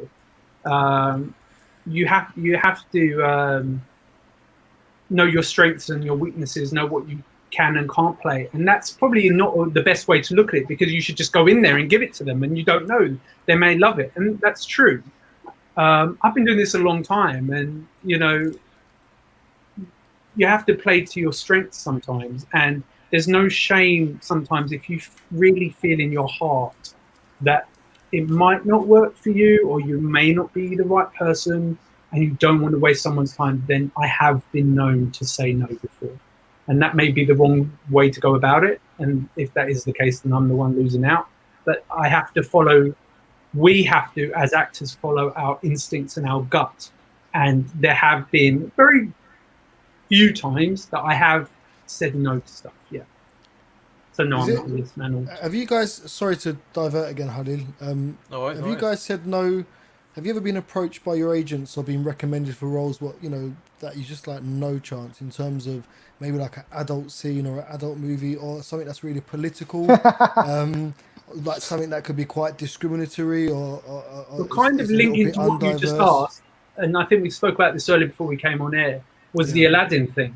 That was an example of me saying no to an audition. Obviously, I knew they were making Aladdin, and my agent said, "Do you want to go in?" And I said, "No." And she's like, "Why?" I said, "Because I can't sing. I'm not really a musical theatre type dancer or anything like that." And I knew that that's what they were looking for. And I also don't particularly think I'm the pretty boy that they were looking for with Aladdin. So I didn't want to waste their time and waste my time and my feet, my energy going in there, knowing it was going to be a no. And I was right. They went for someone who is a singer, who is a dancer, and who was very pretty. So, that's an example of me saying no to something before. Okay. How about you boys, in terms of like political stuff that you've said, I just can't do it, I'm not comfortable, or like an adult scene where it's a very different type of movie? There's been a few things for me. I've auditioned for something before. I didn't really feel comfortable doing it, man. Like, I had the script and I was reading and I was just like, oh. I mean, I can't really speak about it too much because I've signed NDAs and stuff like that. But yeah. There's been circumstances where I felt awkward about it, and I'm just like, no, I don't really want to go through with this. And I spoke to my agent afterwards, and she said, "Serhat, don't worry about it. Just pull out of it. It's fine." And how about you, John? Do you have a bar that you've set? You won't go beyond that. You won't come out that zone. Yeah, I have got a bar. It's about beliefs and what you believe in. And if I don't believe in something, and if that's not my thing, then I wouldn't do it. As it's not happened to me yet. Hopefully, well, maybe it will happen one day. Well, hopefully, I get more jobs in to be able to reject one or two. But I intend not to. Do you know what I mean? Because if I don't feel, if my agent knows me well, so if she doesn't feel like I'll be right for it, she wouldn't put me forward anyway. And that's how it is for me. Behind the camera, because I do a lot of behind the camera stuff as well. I've actually been asked to edit adult stuff before, and I've said no because there is a bit of a barrier between a very well adult thing as well. And there's a bit of a barrier between acting and that world. And if you cross into a world like that, you can get blacklisted and yeah, from acting basically. So I said I'm not involved. Yeah, I didn't mean them sort of adult stuff. I meant like sort of like scenes I thought I'd throw that adults. in there anyway. We'll cut that bit out. I'm talking about adult scenes where, you know, in a film where you might think, you know what, I just don't feel comfortable doing that. And Tolga hit the nail on the head really. If you're not comfortable, why are you going to waste someone's time? And I agree with that. It was just you have to follow your instincts. You know, you don't have to step on toes. You don't have to upset people just by explaining why you feel something might not be right. And also when you're on set, you know, if you're doing a scene and you feel, I don't know if it's going to work that way, you know, you should feel comfortable enough to approach a director or a producer and say, I'm not sure about that. Can we try this way? And it's very rare, I think, for someone to say, no, you can't do it that way. They tend to give you at least one take, maybe trying it in a different way, because you don't know until you try it. So follow your instincts, follow your gut. 100%. Yeah, good advice. So we got a question from one of the viewers from Seriban. Says, have any of you ever considered Turkish films or dizies? Good question. I'd love to. I'd love to do Turkish. Well, my Turkish ain't the best, but I'd love to do like someone from the UK, like playing an English Turkish part, if that makes sense. A bit like who I am. Anyway, you won't get the best Turkish out of me, but if that's the role, then yeah, I'm up for it. Yeah. And my dream's always been to do a film in Cyprus anyway, like in Cyprus, because they don't really do it. So yeah, one of my dreams is either for me to take a film to make in Cyprus and play a part, or for a film to be made out there and play a part out there. That would be, yeah, dream. I would love to do Turkish films, Turkish dizies, but again, my Turkish isn't perfect. So, I mean, if I've got time to work on a script, I'll work on it. I might need help with the script or whatnot, but yeah, I would love to be a part of Turkish film or dizi, especially, I think there's one on Netflix now, what is it? Osman Lira or something, you know, like swords and stuff. And Dirilish Osman. Yeah, exactly. Mate, stuff like this, I would do it all day long. Yeah. I think my dad's watching it now. I'm just looked over. Yeah, same. I watch it. It's very good. I would love to, but like the other two boys, I'm embarrassed to say that my Turkish just isn't good enough. I mean, when I would go to my Nina's, God rest her soul, she watched every dizi going. There was always some dizi playing on the telly when we would go there. And she'd be like, oh, you look like such and such. You look like such and such. You'd be great in such and such. And I even considered it for a minute. I thought, you know what, maybe I could just go spend a couple of months in Turkey, see what happens. You don't know. But I just wouldn't feel I could give my best. I'd feel I couldn't do it because the Turkish isn't there, which is a shame because I think that they genuinely make good stuff. And they make some of the most popular stuff out there, actually. If you look at the numbers, there are Turkish shows that are shown all over the Middle East and are watched by 200-300 million people. Yeah. Unfortunately, my Turkish isn't good enough. But yeah, I would love the opportunity to. Okay, great. Okay. We got a question from Aziz. From the Hello, Aziz show. Hi, everyone. General question for everyone. Do you think there are enough roles in the UK for Turkish Cypriots? I generally don't see many guys that look like us starring in main roles in the British film industry. I've only been in the industry for 2 years, but I feel like there may be better opportunities abroad. Great question, Aziz. There's a lot there. Well, we're 3 examples for you. So we are out there, and there are roles out there. I mean, I watch stuff all the time, and I'm like, there is stuff there. Whether we're the ones playing it or not is a different question. It's a shame sometimes when you watch something and you know that person isn't of that background or from that culture, but they're playing it, and you're like, why is that English guy playing a Turk, or why is that you know what I mean? And you're like, well, why didn't I get the call to audition for that? I know exactly what you mean. But the roles are out there. Maybe we're just not the ones being considered for it. I don't know. But I see where he's coming from, because he's talking about like main roles, like being the Joker of Gangs of London, for example. There isn't, like, obviously Tamer Hassan done really well and he got a few main characters, but if you think about it, he never normally played a Turkish player. It was always this Cockney Cockney, like East Londoner. Do you know what I mean? He wasn't playing as a Turkish actor, if that makes sense. He's always had that Cockney gangster thing about him. So I see where he's coming from, and I don't think I personally don't think there is enough main roles for us. I agree with you, John. I don't think as lead roles there's not enough roles for Turkish Cypriot actors. It's either like, you know, you got your white British or you got your white American, or, you know, Afro-Caribbean, but Turkish Cypriots, I don't think there's, as lead roles, there isn't many roles. That's just my experience. Yeah, I agree, 100%.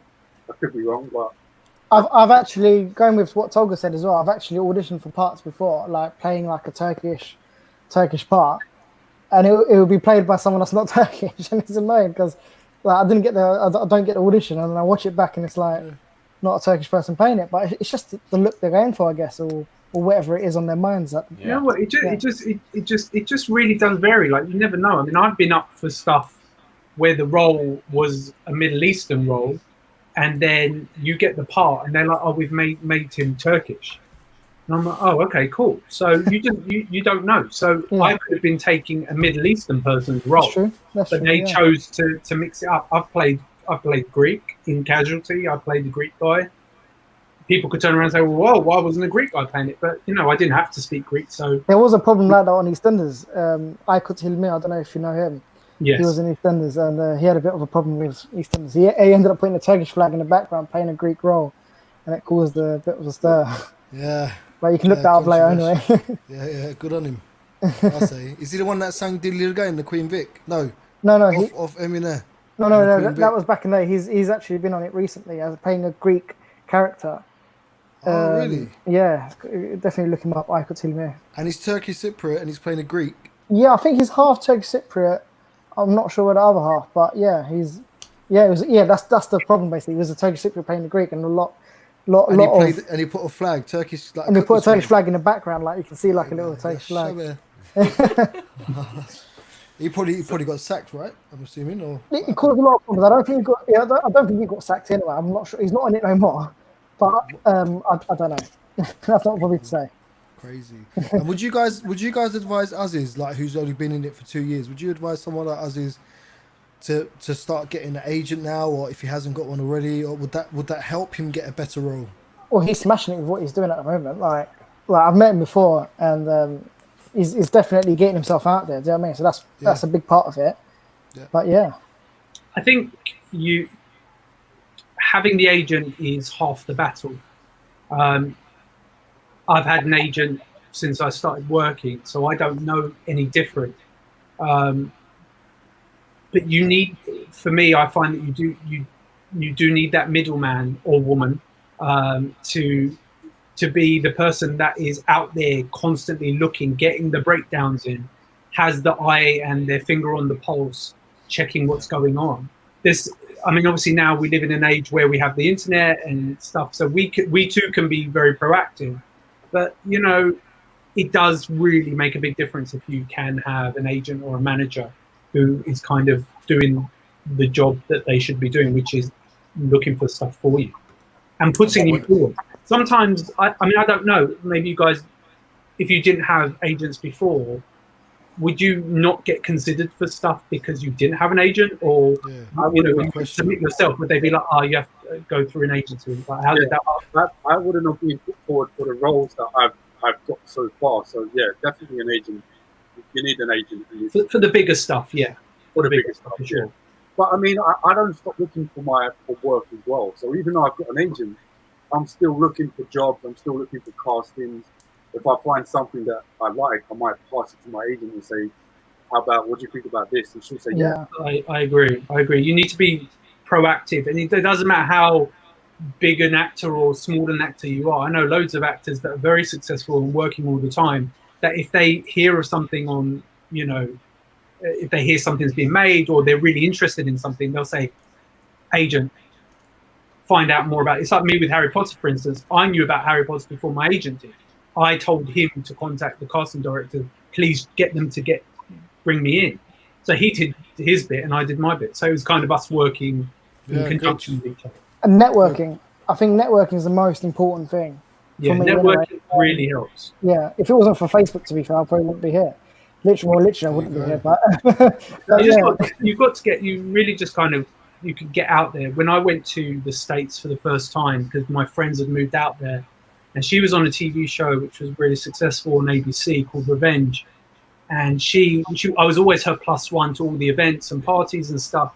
So I got to know all of her friends and her cast and stuff, and she would just start introducing me to people, and that's how I got my manager out there. Was one of the cast in her show introduced me to his manager. We took a meeting, and he said, come on board with me. So networking, like John said, is a really big part. You just don't know who you're going to meet. You just don't. Exactly, yeah. Of course. And just to add on to that, Serhat, just how would someone get an actor? Like if someone's watching, not an actor, an agent. Someone's watching now and thinking, I want to get into it. How would someone get an agent? Well, do you know what? When I first interacted, I remember coming across agents many times, because I used to be a doorman in Mayfair, and I used to see a lot of famous people and agents, and I used to say, oh, you know, I used to talk to them and find out what they do, and they say, oh, I'm an agent, and oh, really? I'm trying to get into acting. The first thing they say to you is, are you on Spotlight? So if you're not on Spotlight, they won't even look at you. So that's the first thing you need to do, is get yourself on Spotlight. Once you're on Spotlight, you can get yourself an agent or management. But yeah, Spotlight is the priority for actors. Yeah. Good advice. Serhat's absolutely right. Spotlight is also, you know, a big chunk of the battle. And I don't know what you think about it, but with Spotlight for me also, it's not like most of my jobs don't come from Spotlight. Like I would say maybe, I don't know, 60%. But it's just to have that Spotlight membership, basically. Yeah, just to be able to say, yeah, I am on Spotlight. It's not easy to get onto. You can't just, I don't know, I've got rejected once before I've got accepted on it. So on your Spotlight link, for those who don't know what Spotlight is basically like an online CV for a performer or an actor or whatever. And you will have your headshots. It might be 1, it might be 5. Professional, has to be professional shots. Yes, you want it to be professional. You're not going to put up, you know, your Instagram post. It has to be, you know, get a really good headshot done, even if it's just 1 or 2.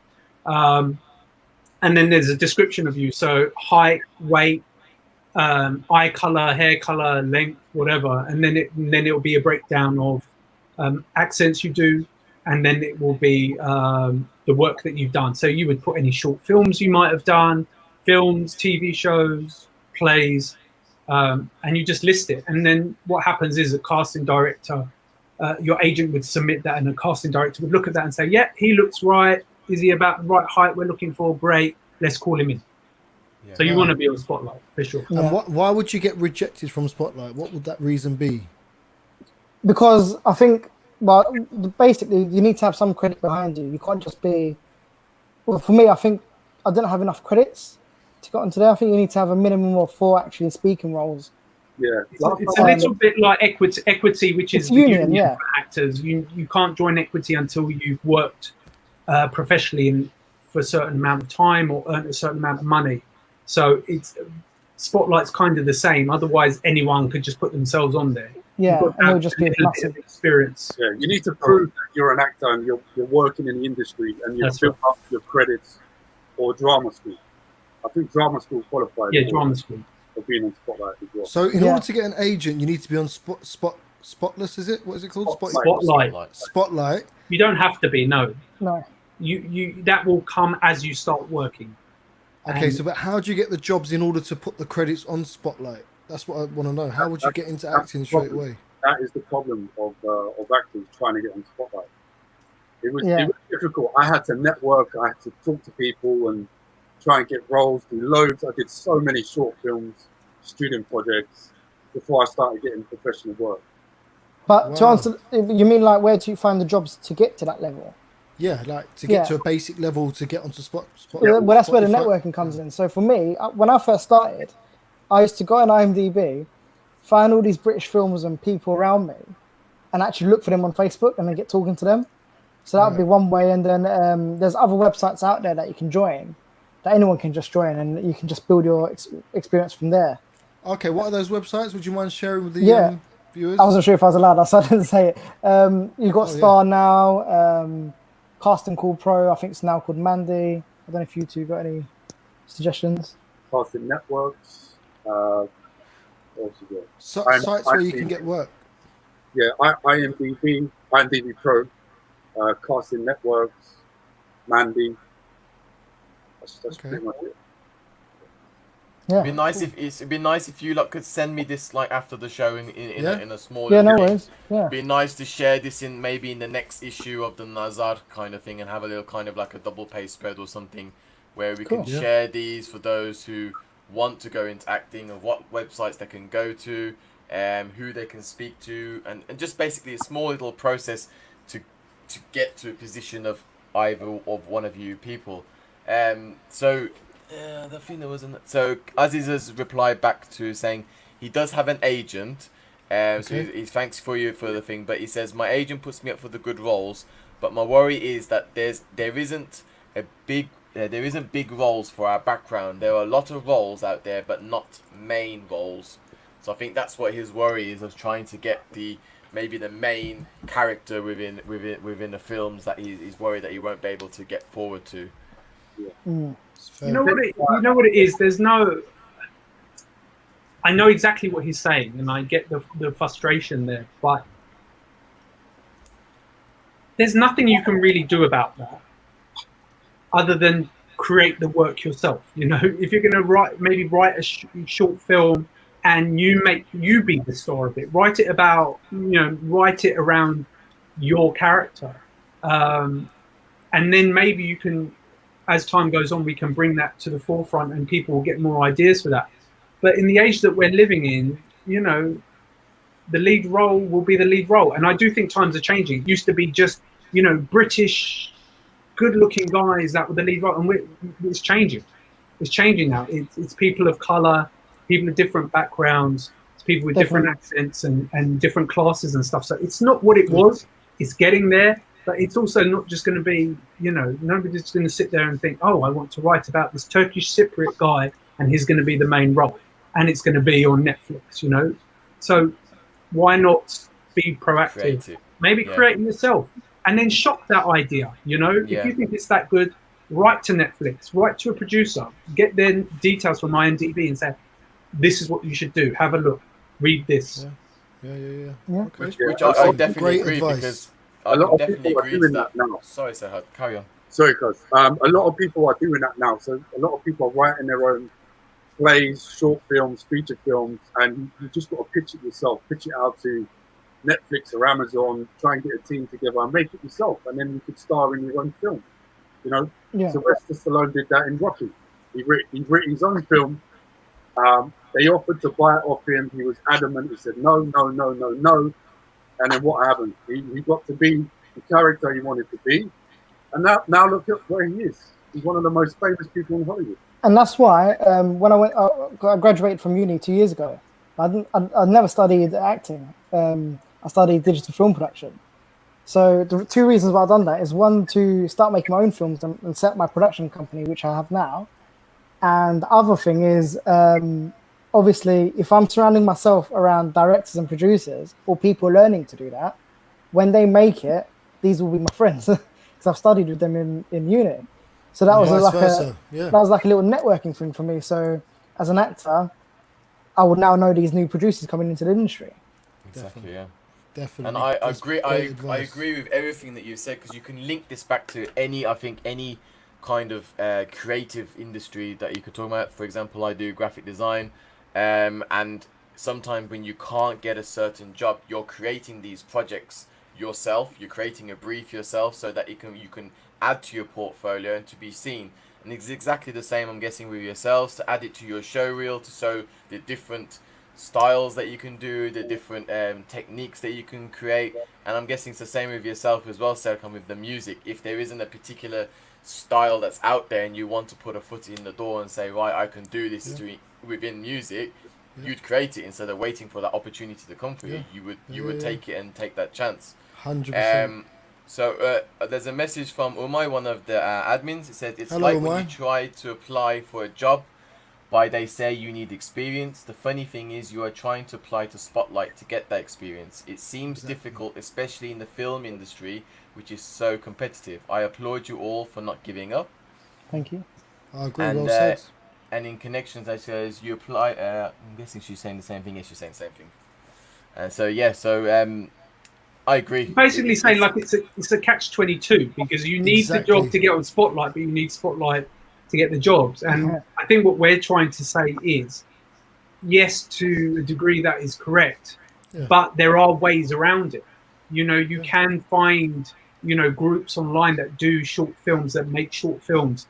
Get a part in that.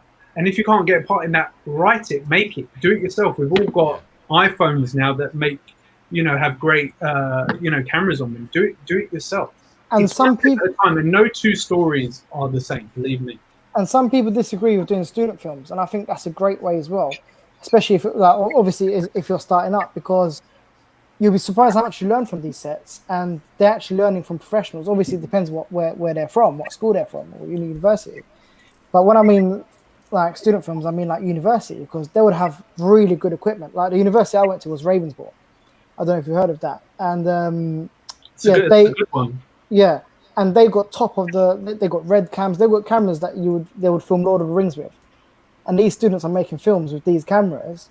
You can use it for your show reel. Do you know what I mean? Instead of going out there and paying some guy with a little camera to film a show reel, you're on a production basically, but it's just a student thing. It's no one, but you can use that for your own advantage. But then you've got footage. Then you've got a show reel that you can send to agents or send to castings and say, "This is what I'm like as an actor," and it only needs to be 2 or 3 minutes long, just so that they can see you acting. Not everyone can have a professional show reel like we do, where it's, you know, actual TV shows or actual films that are out there. You can make your own show reel by go to college, find their media department, and say, I did media for a while at college, and I know we made short films and stuff like that, you know. And if somebody comes in and says, "Can I have a little speaking part in something that you're making?" they might say, "Yeah, great." And then you can take that footage, cut it into a show reel, get some pictures done. They don't necessarily have to be very expensive, and that might be the start of your career.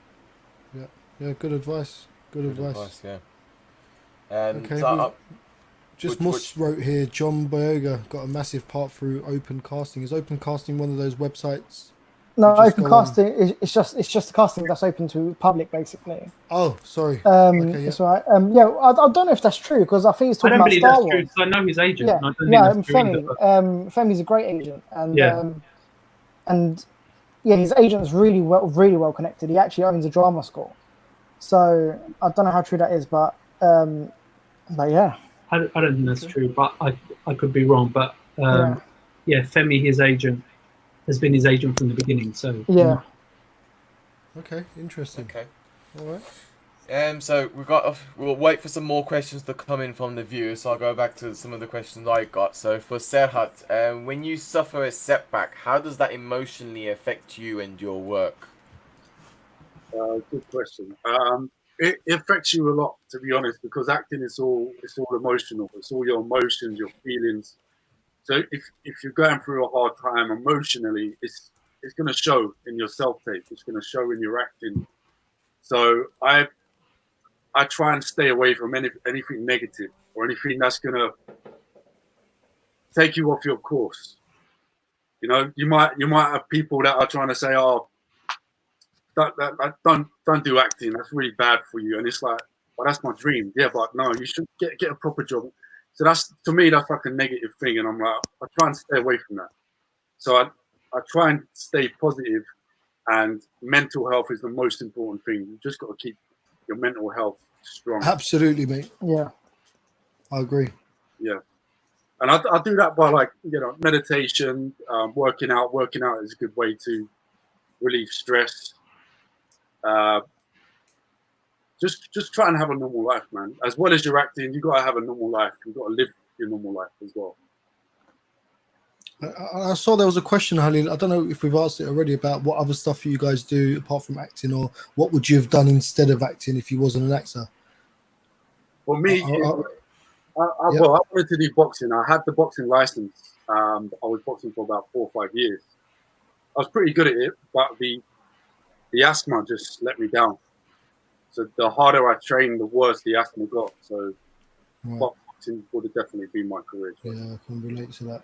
That's a shame. How about you, John? Yeah, like with what was the question again? Sorry, I've got it on the screen. What else would you do if you was? What else would you have done if you wasn't into acting? So as I said earlier, I wanted to be a pilot. I was too short. That was my main thing. But I've got an interest for filmmaking. So being on set at the start as an extra background, I just loved all aspects of filmmaking, not just the acting side. So that's why I went on to obviously studying film at uni, and now I've set up a production company. So like, it's not just we make films; we also do like adverts for companies, music videos, and I'm at the moment I'm just focusing on that. And we're not doing too bad. Obviously, COVID's really affected us, but as a career at the moment, that's what I'm doing. And as a young man, obviously, you know, you're 23 years old, and you're into acting. Obviously, as you know, with music as well, it can be drips and drabs when jobs come in. Yeah. What other stuff do you occupy yourself with at the moment when you're not in between the jobs? Gaming at the moment, especially at the moment, like even my friend just messaged me now. He's like, "What, are you jumping on Warzone tonight?" Do it. Do it. Enjoy. So at the moment, I'm just trying to keep myself occupied. But I'm an outgoing person. I hate being at home. Like, I'm really struggling now with being locked down. But I love going out, seeing my friends, but I love film sets. Like, I would say it's a hobby as well as something that I'm doing at the moment, because I would see a film set down the road and I would drive up there just see what they're doing. Do you know what I mean? I just pull up and be like, yeah, like, you got them little pink signs on the traffic lights sometimes, don't you? And you know, it says location on it. And, they're film sets. A lot of people don't know that, but there's a lot of secret signs on the streets pointing me to the direction of a film set. So I actually go to them and check out what they're doing. There was one film set taken in Birmingham in front of my I think that she's watching it in front of my Enish's shop in Birmingham, and it was for Ready Player One, and they were using the road for when it was the scene of the carrier and there was another car. So they basically done up his shop, his backal, with all of these American sweets inside and everything. Oh, wow. And they closed off the roads, and they had all the lorries and everything and all the cameramen there. So that was used, that road in Birmingham, near Snow Hill, I think it is. It was used for the chase between the van they were in. They were trying to escape, I think, nearer to the end, and the cars were like nudging them against the side. Wow. So that was used in Birmingham. But yeah, that was pretty good. I don't know any more around. I think obviously they use Peaky Blinders around in Birmingham. Yeah. Citizen Khan. Is it Citizen Khan? What's his name? The one that does. Yeah, that's it. Yeah, Citizen Khan. That's Spark Hill in there. He said they do him, and that's about it in Birmingham. I haven't seen anything else. Oh, sorry, there is one more. There was one with Halle Berry and. I'll get the film. You lot carry on. Tolga, all right, Tolga, same question to you, mate. The same two questions. What are you focusing in at the moment when you're not working as an actor? And what would you have done if you wasn't an actor?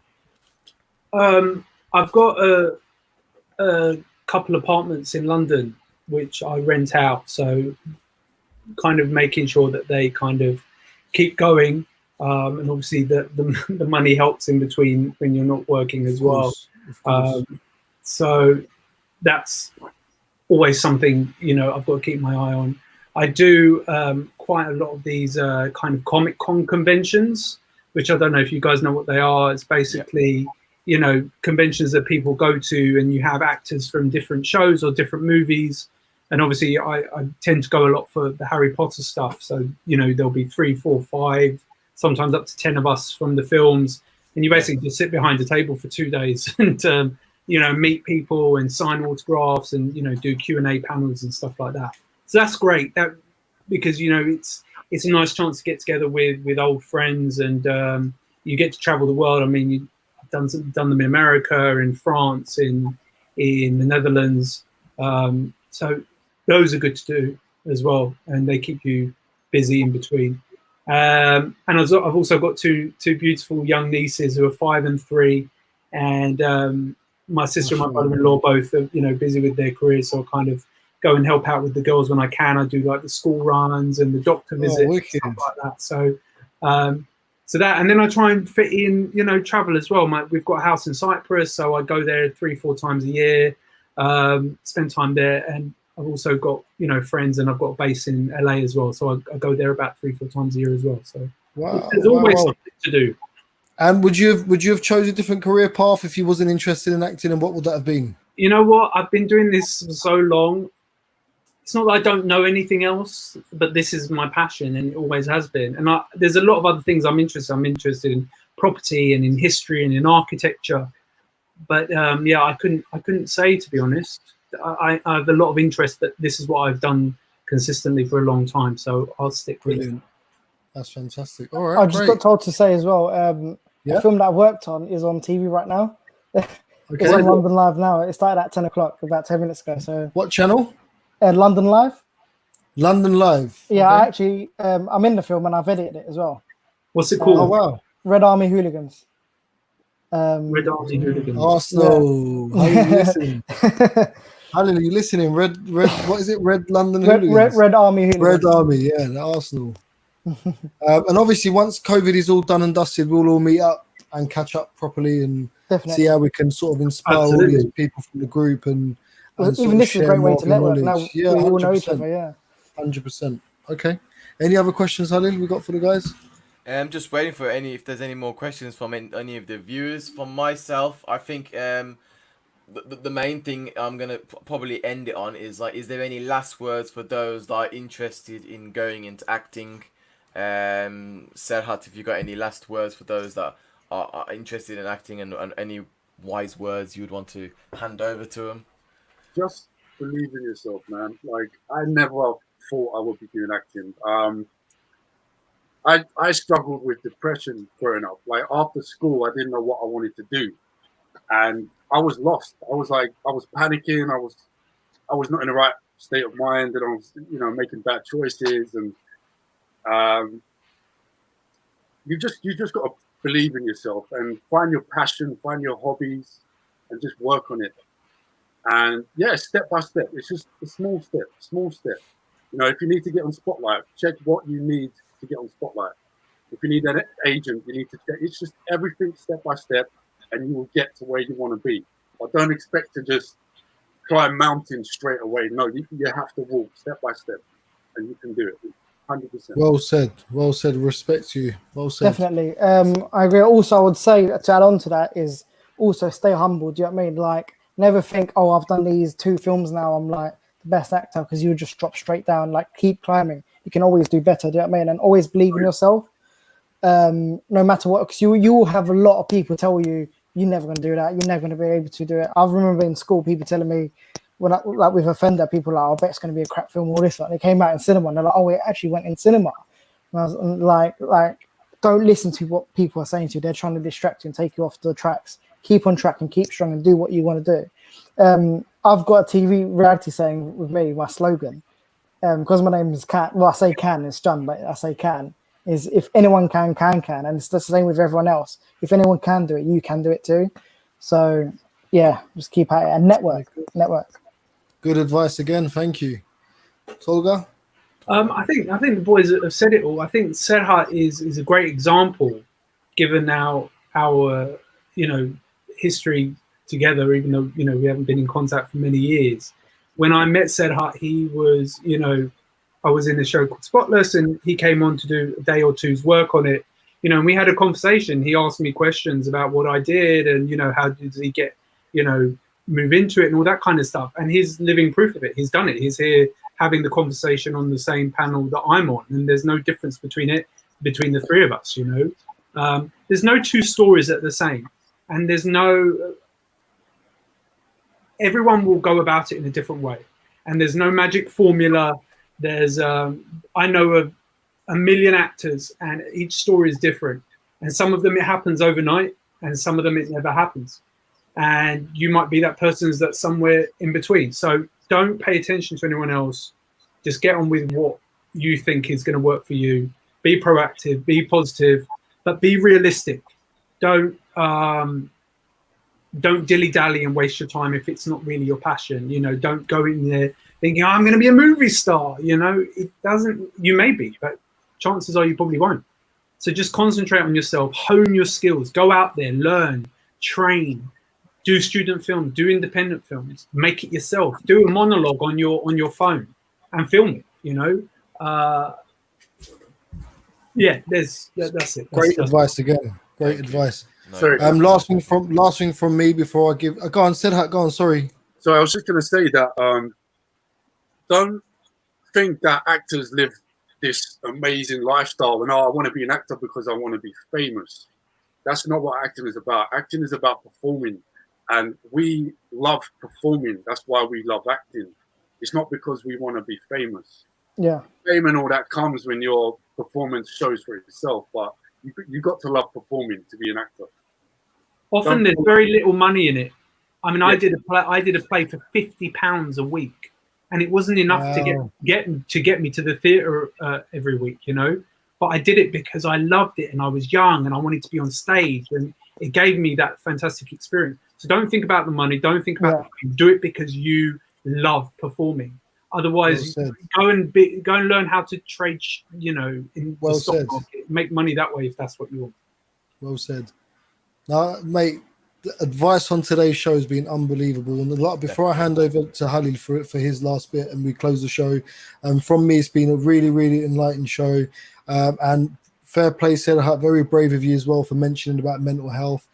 We've got a fantastic admin person called Umay who does a mental health awareness on a Tuesday, especially during COVID. Turn on Facebook, listen to what she has to say, listen to her story, and then we're going to have a discussion maybe this week about sort of doing a Zoom conference for all Turkish Cypriots on the group who can come in and share stories on mental health, to listen to each other and sort of learn, because I think mental health is a big factor at the moment in terms of COVID-19. Can I just quickly say before you close out with the mental health thing, one of the key things is just whoever's listening, whoever suffers in any way, I think talking is key. And whoever, even if it's talking to a stranger or to one of us or to whoever or to this group, to this community, find someone, just talk, just get it out.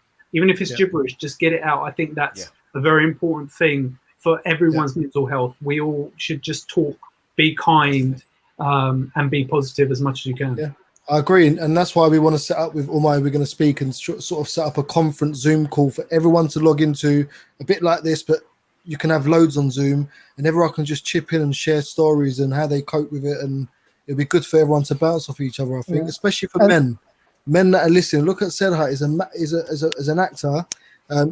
He plays macho roles, and he's just admitted on air about his struggles, and there's no shame in it, and it's really brave of you, and I appreciate that. And thank you for watching us again this week. It's been an unbelievable show. Thanks to Halil Ibrahim again for making this all happen as usual. Cannot wait for. Yeah, you're welcome. You guys have been absolutely fab. You've inspired me today, 100%. And thank you. Over to you, Halil. No, definitely. Thank you guys for all coming in. It's an honor to have you all on the show. I know, Sidhat, you contacted me ages ago. You're just like, bro, we need to do something. We need to do something. Jan as well. And then I thought, we need to get you lot on and push you on. And I thought, you know what? I know somebody else. I know Tolga as well. Let's get these people all in one place. Let's share this to people, to enlighten them, to open their eyes and say, look, it is possible. There's 3 people here on the show. Even Serkan is one of them as well. You got to think he is in a band with other people making it big, just like at U3 as well, who started from somewhere and now is something that we can all look up to, proud and support. We're one community. We need to be together. We need to stay strong, and we need to support one another and keep on sharing, guys. Keep on sharing what our community is doing. After this is done, I'm going to hopefully see if I can get some more stuff from yourself, Tolga and Serhat and Jan. If you got anything for me to share, I will share it in the group. I will share it onto the page. We need to get people more on board with what you lot are doing and support you, and leave good positive feedback, because I'm guessing when you lot see good positive feedback from the community and from anybody else, it makes you feel good. It's a nice little buzz that you feel that when you hear them, especially when I hear from yourself, Serkan, and everybody else saying that this group has brought people together. the fact that it started from 100 people 10 years ago to now holding 10,000 people, all strong, all supporting one another, even during the COVID-19, and hopefully after COVID-19, we're still going to support one another because that's what we need to do. So thank you for everyone that tuned in, everyone that's still with us. Sert, well, thank you. He says, guys, it's been a great show. You guys rock. Thank you. Emine, you make our community very proud. That's You from do, Emine, guys. one You that really admire. do. Umay, another admin, thank you all for a lovely show. Sev Untouch, such an interesting evening. Thank you and good luck with your future roles. Peykar Hassan, great show, guys. Lovely listening to all your stories. Best of luck for the future to you all. Umay as well says, we would love to meet you all personally after lockdown through any events we create. It might be very helpful for those looking to break into the film industry. I love events, so yeah, 100%. Let us know. And just to add to that, sorry, my inbox is always open. So if anyone ever needs any advice or anything, I'm here because the same way people have helped me, I love to help other people as well. Great stuff. Thank you. Appreciate that. I'll drop you an email and stuff, so you can contact me anytime. And are you? Sorry to cut over you. Are you guys on Instagram? Do you have like professional Instagram accounts where people can follow you? Can you just tell people what they are? Yeah, it's just my name, Serhat Metin, and then 84. I've also got a website as well, so serhatmetin.com, and you can check out all my reels and pictures and stuff. It's all on there. Wicked. Yeah, send them all to me. I'll create like a document, kind of like a new. I'll even put it into this Friday's newsletter. I'll create a page just for you lot. You send me all of these, and I'll add that in there for you because I'm about 80% completing. I've got to get it done by tonight, and then it'll be live tomorrow. But as I'm working from home, I don't stop, guys. Been in Basham, but anyway. You did a good job, Halim. Zara saying, being fantastic, listening to you all, great show. Thank you, Zara. Sarah saying, love that last bit of advice, guys. Sheriff is saying, thank you all for your time, great show. Thank you, Sheriff Akbar. Umay saying, thank you for promoting Mental Health Tuesday. You're welcome. Aziz saying, thanks, guys. Thank you for staying on Cheers, and watching Aziz. us, Aziz. Thanks, Ayadin, great show, big respect to you all. Cheers, Al. Emine saying, proud of our TCC UK family. Thank you to you all. Edai, bravo, guys. Definitely. And Emine Kurosai, well done, guys. Zera Akarsu saying, 100% Tolga. I'm a counselor and psychotherapist, so I would agree, I guess, but listening to people's struggles on a daily basis is an eye-opener as to how widespread mental health issues are. Oh, brilliant. Zera, get in touch, and we'll look at getting you on that conference Zoom call thing. Michael Wearing, enjoyed that, boys. He's actually my writer for a feature film I'm doing, so he would want me to shout. Oh, Michael. Hello, Michael. He's writing my feature film, Merc. What's it going to be called? Are we allowed to say? Merc, yeah. Merc. Merc. All right, there's a plug. Merc. Michael Wearing. Nesha Ahmet, great show, guys. Seven Kuchugolaru. She doesn't put the full surname, so I say it. Hope I said it right. She gives us the full Alkush. Safet. Hello, can you ask the guy with the beard and white t-shirt if I can have his PVA in his garage, please? Tolga don't look impressed. Huh? What does that mean? I don't know. I think he's talking about the wrong. I don't think he thinks you're Aiden, Dennis Aiden. You're not the same person. So I'm sorry, Safet. Wrong person. I don't know anything about PVA or your garage. Chanel says, well done to all. So yeah, no, thank you very much, guys. Thank you all for being on the show. I'm hoping we can somehow come together after all of this COVID, and definitely. Thank you for having us on and for presenting it so well. It was really enjoyable. Thank you. Yeah, smashed it. Thank you. You're welcome, guys. Been an honor. Hopefully we can do something I've seen on YouTube where they have like a round table and they get all the actors around, and it'd be nice to get a few guests from like TCC UK so they can ask you questions, kind of thing. That would be something good to do. We got one more last message before we go, and that is I'm gonna call him Yankee, even though he's Yanker. Yanker Dizbeaz. Smashed it, guys. Looking forward to the next one. Another one. Sorry, they're coming in now. Alien Puzzles, great show. Thank you, Alien Pazos. Hello. So yeah, I think it's been a great show. I think we've got great thumbs up. If anybody does want to watch it, it will be saved in the videos. I'll reshare it tomorrow for everyone to see. With any Instagram links or websites that Tolga, Serhat and Jan will share, I'll add them in. If anybody else wants to know how to get into the industry, any websites that they have mentioned, I'll make sure I get them as well. Thank you, Tolga, Serhat, Jan. Thank you. Serkan, Thank you. thank you as well. Thank you all. İyi akşamlar, everyone. Thank you very much. If there's Hoşça kal. Thank you, everyone. And any we'll other see you at last the next. any last messages that you don't want to say that is not acting relevance or anything that you don't want to say, last messages? Stay safe, maybe. Stay home. safe. Yeah, stay safe, and hopefully this will all be over soon, and we'll all get to maybe meet each other in real person. You know, it's, 100%. Yeah. as they always say, this too shall pass. So hopefully Yes. sooner rather than later. Yeah. Well Definitely. said. Cheers, boys. Thanks, guys. And we'll see you on the next magazine show, hopefully Sunday. Okay. So yeah, Sunday, Yes, 8 o'clock. so the next yes, Aziz says, stay alert. Stay alert. Stay alert. So yes, this Sunday we've also got another Guzel Magazine show, and hopefully we'll get to see you then. But yes, it's a good night from me. And good night from me. Serkan Thank and you. everyone else. night. And we'll see you very soon. Thanks. Good night. Cheers, guys. Take care. Thank you.